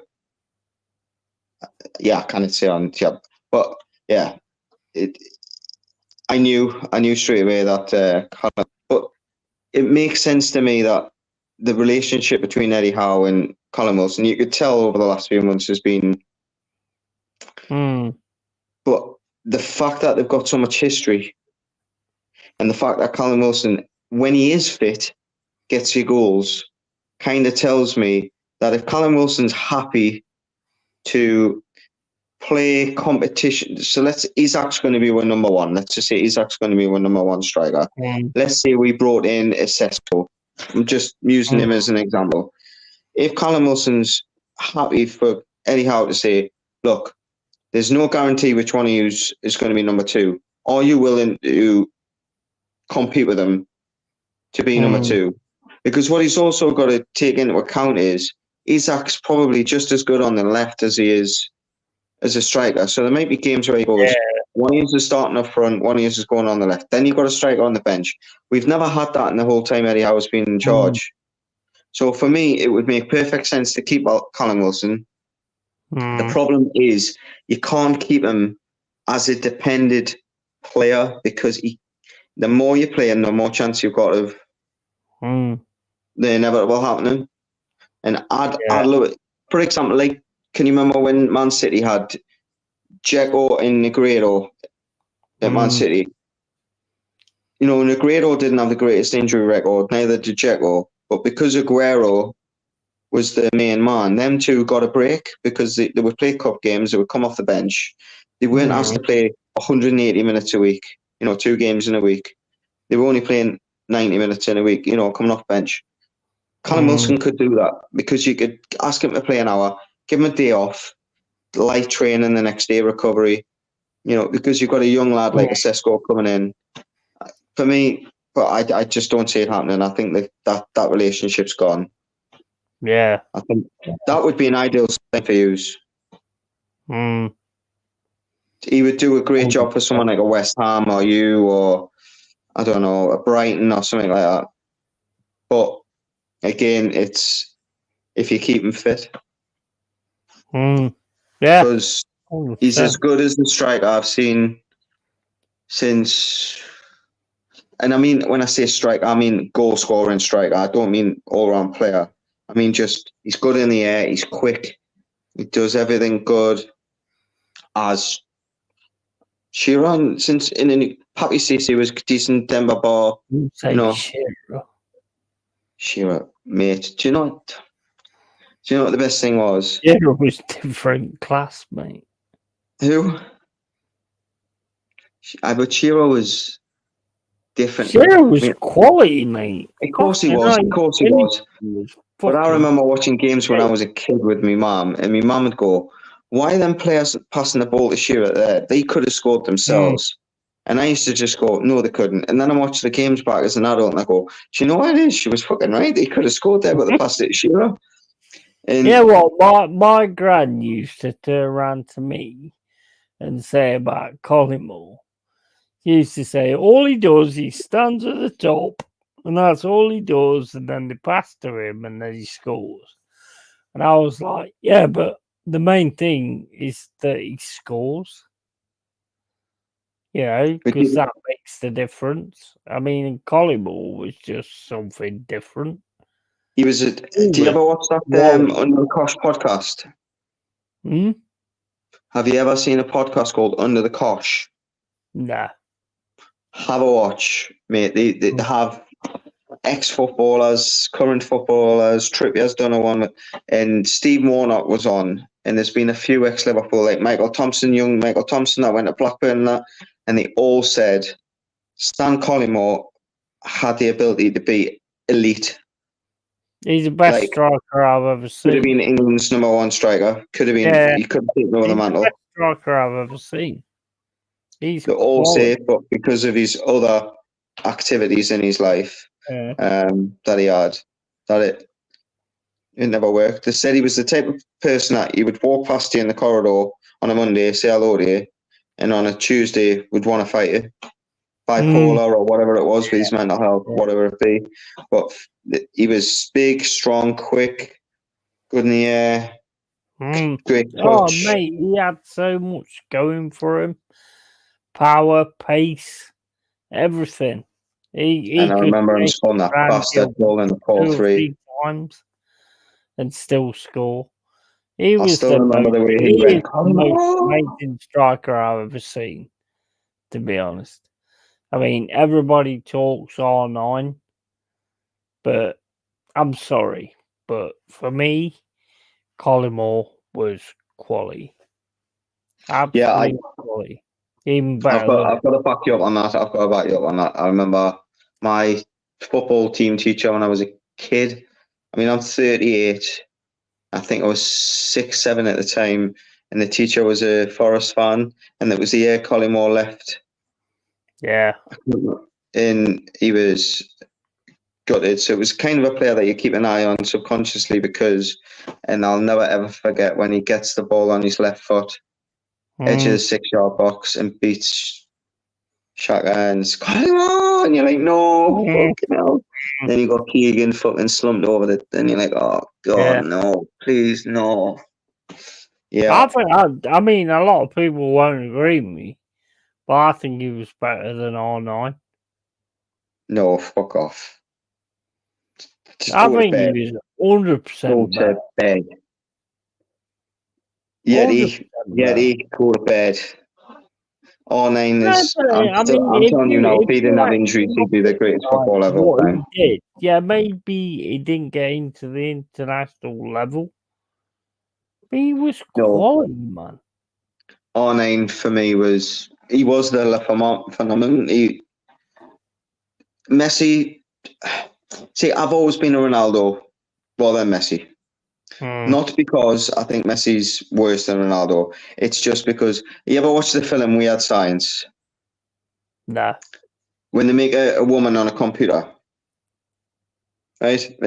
You'll have to watch it. I'm sure people that are gonna watch this know what I'm talking about, right? If you're gonna make a footballer, if it's called Weird Science. Weird Science. I've always got Kelly LeBrock, right? If you're going to make a footballer on a computer, you're not going to make Lionel Messi. You're going to make Ronaldo. Big, strong, physical, good with both feet. But I remember watching a game, Messi against Real Madrid, and he scored 2 goals. And I was just like... if Collymore had got more of a chance in the international level, he might have been better. The problem that Collymore had at that point, I don't think it would have mattered how good he was. You had Michael Owen, Robbie Fowler, Ian Wright, Les Ferdinand, Shearer, Teddy Sheringham. The list goes on. Matt Le Tissier. The strikers England had at that point was ridiculous. It's just a shame none of them could play on the left wing, But I think it would have been hard. And again, it comes back to opportunity. If you don't get an opportunity, you never know. You know, Annie Cole. I think Collymore only got one chance in England. I don't know how many caps he had. I think he got 2 caps. But didn't he refuse to pay for a B team game? I think that's what did him. I think that's what happened. No, he had a massively bad attitude, to be fair. I'm pretty sure I remember him in he'd done an interview with, I think it was Rio. He's got his own podcast, so Stan Collymore, you need to watch it. He's got his own podcast in the one about his England career, and I'm sure he said that he refused to go to an England B team game or something. And after that, it was when Glenn Hoddle was manager. Well, I'm probably a little bit biased on being a Forest fan, but Collymore for me was awesome. I think he's more suited to the modern game than he would have been then. Because what's the modern game based on now? Athleticism, touch, athleticism, power. I think for me, who would you put in his category now? I think he would have done all right, because basically the game, the way it is nowadays, is one striker. And the way Collymore was as one striker, you only had to give him the ball and he would have took it round everybody and put it in the net. Well, the one that started that was Drogba, better, to be honest. The one that started that really in the Premier League was Drogba, wasn't it? And if you look at the similarities, Collymore was what, 6'2", 6'3"? Big guy, quick. There's no reason he couldn't have led the and the game probably would have suited him more on his own than rather than having someone next to him. I don't know. See, for me, Michael Owen, as much as I can't stand him, are you going to agree that he could have been better than R9? No. I think he could have. I think he could. R9's on a different stratosphere to even Shearer. Honestly, I think he could have. If it went different. That means I could have been Ronnie O'Sullivan, mate. Yeah, true. Mate, honestly, R9, man, come on. Yeah, R9's awesome. Don't get me wrong. But the thing is, if Collymore would have actually got the opportunities, which he did get the opportunities, and he hadn't been such a clown, you mean? His attitude. He was class. No, I'm not debating that he didn't have ability to be a top player, but I think there's top players, and then there's Collymore's world class, though. No. Oh, come on. No. Have you seen some of his goals? Have you seen some of Shola Amiobi's goals? Which does mean he's world class. No, I'm sorry, no. Collymore's in a category. Collymore's in a category with players. There, mate. Collymore was absolute class. Collymore's in a. Give him the ball, he could take it past people left, right, and centre, and then smash it into the fucking corner, left or right foot. If he'd done men smashing off the pitch rather than on the pitch, then you might have. He might have had a bit of a better career, but there's no way he's never going to be in the same conversation as R9. I'm sorry. No, but I get that. But he could have been if he had. I could have been Betty, but I wasn't. I was Andy. Yeah, I get that. Mate, I put him in a category where he could have been as good as he could have had a career like a Robbie Fowler or an Andy Cole or something. Top striker, but never in the same conversation as an R9. R9, you've got to remember, he went from PSV Eindhoven when he was 17 at Barcelona, turned 18 at Barcelona. What was it, 43 goals in 47 games? 17 assists, something like that. His stats were just 18-year-old. And that was when they could kick you as well. And you're talking 96, 95, 96, and they could kick you then. Then he went into Milan, and did you see the scar on his knee? He had one leg at the 2002 World Cup and won the fucking won the Ballon d'Or, won the Golden Boot, and won the World Cup on one leg. I can't remember who the player was. Oh, who was it? Matthew Upson, something like that, had an knee injury. Yeah. Jamie Redknapp was at the same rehab centre as him, and they were saying that Redknapp was 3 months ahead of schedule of Ronaldo, and he's like, "Oh, I'm away to train for the World Cup," and he's like, "What? You shouldn't be running on your leg yet." And he's like, "Yeah, but I'm going to play in the World Cup." So you shouldn't even be running yet. And then he went and won the World Cup for Brazil. Don't get us wrong, he had a lot of help. Rivaldo. Sorry? Because, like, Colin Moore was always my favourite striker. No, I mean, Les Ferdinand was the first one. I mean, I remember the days of Andy Cole. The first song I ever learned is football. It was Andy Cole. He gets a ball, he scores a goal. And I remember singing that when I was like 3-4 year old. But I remember first time getting into football, I was starting to listen to the radio, the games, Radio Newcastle, and it was Les Ferdinand he signed. And like it was every game for 19 games he scored for. Every game in the Premier League. It was mental. And that's what, I mean, Les Ferdinand was that's the kind of category I would put Stan Collymore in. That's not doing him a disservice either. He was just quality. Sorry? He was just quality.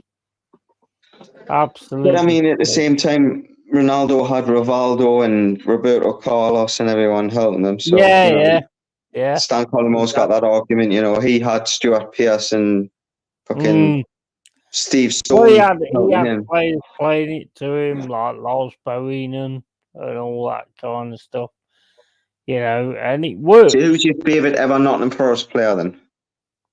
Stan Collymore. My favourite ever Nottingham Forest player. It's got to be Stuart Pearce, man. Psycho. Yeah, 100%. Yeah. He gets called worse than shit on the Kosh podcast. I don't give a fuck what he gets called. No, do you know I like him. I do like him. I love Stuart Pearce. I like him. He represents the common guy. He was an electrician, and there's loads of stories of Brian Clough where he comes in. He's made his England debut, and he walks into the dressing room, and Brian Clough comes in and goes, "All right, think you had a good game, did you?" And he goes, "Yeah, I think I did all right." And he goes, "Oh, your captain thinks he had a good game." Yeah. He goes, "Well, my missus has got an iron and it's not fucking working. Let's see how good." And he gives him the iron and he goes, "And if that's not fucking fixed, you're not playing." He's a fraud. Yeah. Man, do you know what it is? The more stories you hear about Brian Clough, the more people you hear people go, "Could Brian Clough do it now?" I think he could. Because I don't think he could, because I think players have too much power now. No, I think he'd think about it. Don't get us wrong. He would overstep the mark at times. He would. Without a doubt. I think he would. I think he's got that quality, but I think players have that much power now that I think he'd struggle. But geniuses work it out, though, don't they? Yeah, but he was kind of like the kind of manager that could kind of make something out of nothing. Whereas these players have already got the money and all that kind of stuff, and they're earning more money than what he's earning. So no, I don't think in a million years Clough could do it now. No, not at all. I mean, these ex-players say that there was periods. I mean, who was it? It was Tony Cottee. Not Tony Cottee. Dean Saunders. One of the one that was striker, and I think it was Dean Saunders, and it might be Roy Keane. In the one about like the first game that they played, they went in, and the first thing that happened, they got pinned up against the wall and they got smacked in the nose off Brian Clough because they were getting too big. I mean, you do that now, and it's going to be all over the fucking news, and yeah, you got no chance. I get that, but I think if you brought up in that, let's say Brian Clough was 30, 40, 45 now, used to the modern society, and his brain was that brain's got the capability to get the best out of a football team, in my opinion. You know, my dad doesn't like football that much, but he always went. I liked him because my dad says he always liked him because there was an interviewer talking to him one day, and he was talking, and the interviewer interrupted and he went, "Excuse me, I'm talking. You're interviewing me. I'm the star of this show. What you doing talking over me, son?" And my dad was like, "That's the kind of guy that you want to work for." You know what I mean? Yeah, yeah. I just don't think it work nowadays. I really don't think it'll work nowadays. No, I think that there's too many people that feel like they've got an entitlement to be spoke to like a princess. Oh, it's not just that. I mean, players have got like contracts and agents and all that kind of stuff, and you know they can just switch a turn. But when he did what he did, you had players on like £35, £45 a week, you know, Yeah. and they just listened to him, and every single one of them says that even nowadays that they would have run for a wall for the guy. That's what I'm saying. If you could get that into the modern society, you could get a tune out of them, maybe. But yeah. he'd probably win something, and then probably get locked up for calling somebody something, or you know, using an incorrect term, or you know. Yeah, I don't think it'd work out nowadays, to be honest. It goes back to even the likes of Keane. Oh, there's quite a lot of the lads that get on the Kosh played under Keane at Ipswich, and it was things like you've seen the memes when he's in an interview and the guy's phone keeps going, and he's going, "Are you done?" I don't mind that about Roy Keane. I really don't mind that about Roy Keane, because I don't when I was at work, if ever anyone that I work with watches me on YouTube will tell you my phone was locked on my lock, and I never touched my phone when I was at work. I was there to work. That's what I was there for. I was getting paid at work. I wasn't there to sit on my phone. And it used to drive me nuts when people were sitting on the phone texting when I was at work. Because you're risking your job. We're working at the government. You get caught with your phone, you're going to get... Why run the risk to send a text to him as thinking I'm potatoes with chicken and what's the point? It's professionalism, isn't it? It's respect. Yeah. But apparently players don't like these things where they get told when you're in the dressing room you're not allowed on your phone. Well, and they go, and you have a lot of them go, "Well, what's a text message?" No, you're there to work, man. You're not there to be sitting on your phone. You're there to be listening to what your manager or your coach has got to say to you. I can't stand that, me personally. Like driving. I don't know about you. Yeah. My pet hate. I'd love to be a copper for a day in a traffic car, because I can't. So my pet hate is people on the phones when they're driving, because one day they're the same person that go, "It's just a text message." They'll be the same person that knocks over a 6-year-old kid, and they'll never be able to forgive themselves. Yeah. It's just silly things. Why run the risk? Get rid of your phone. You've got time for your phone when you go home. Professionalism, isn't it? And I think that's what's missing sometimes in the modern game. You know, you've got... I mean, how do you give a 19-year-old £200,000, 200 grand a week? What's there then to achieve? It's ridiculous. You've got a 5-year deal. You've got a 5-year deal, and bearing in mind what a lot of people have got to remember is when they sign for 200 grand a week, the next year there'll be another 10% clause in that, so they'll get 220 grand a week the following season, 240 or whatever, plus bonuses. You're making 10 million a year. You're not giving them anything to fucking aim for. Yeah. You know? What is it then? Other than trophies, what is it then? Yeah, exactly. They're already getting the money. So unless you're like me, where you want to win a trophy and you're dead competitive, you're not going to win. You know what I mean? Yeah, you've got to give them something to aim for instead of giving them straight away. But then they say, anyway, well, if you, mate, it's been awesome. Yes. It's been awesome. It's been absolutely awesome. And I've had a bit of a rant on the stream. But yeah, R9 is king. I'll finish with that. R9's not Stan Collymore. And we'll get that. We'll get that before we run off. Yeah, we'll go there. We'll go there. I still love Stan Collymore, but yeah, No, is better. I like Susan Boyle, but she isn't Kate Beckinsale. That's what I'm saying. Big up to you, mate. Thank you for coming on.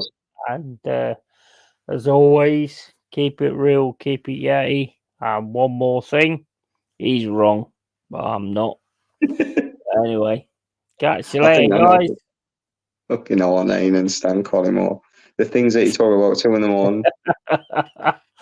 See you later, guys. Take it easy. All the best. Thank you for being in here. See you later.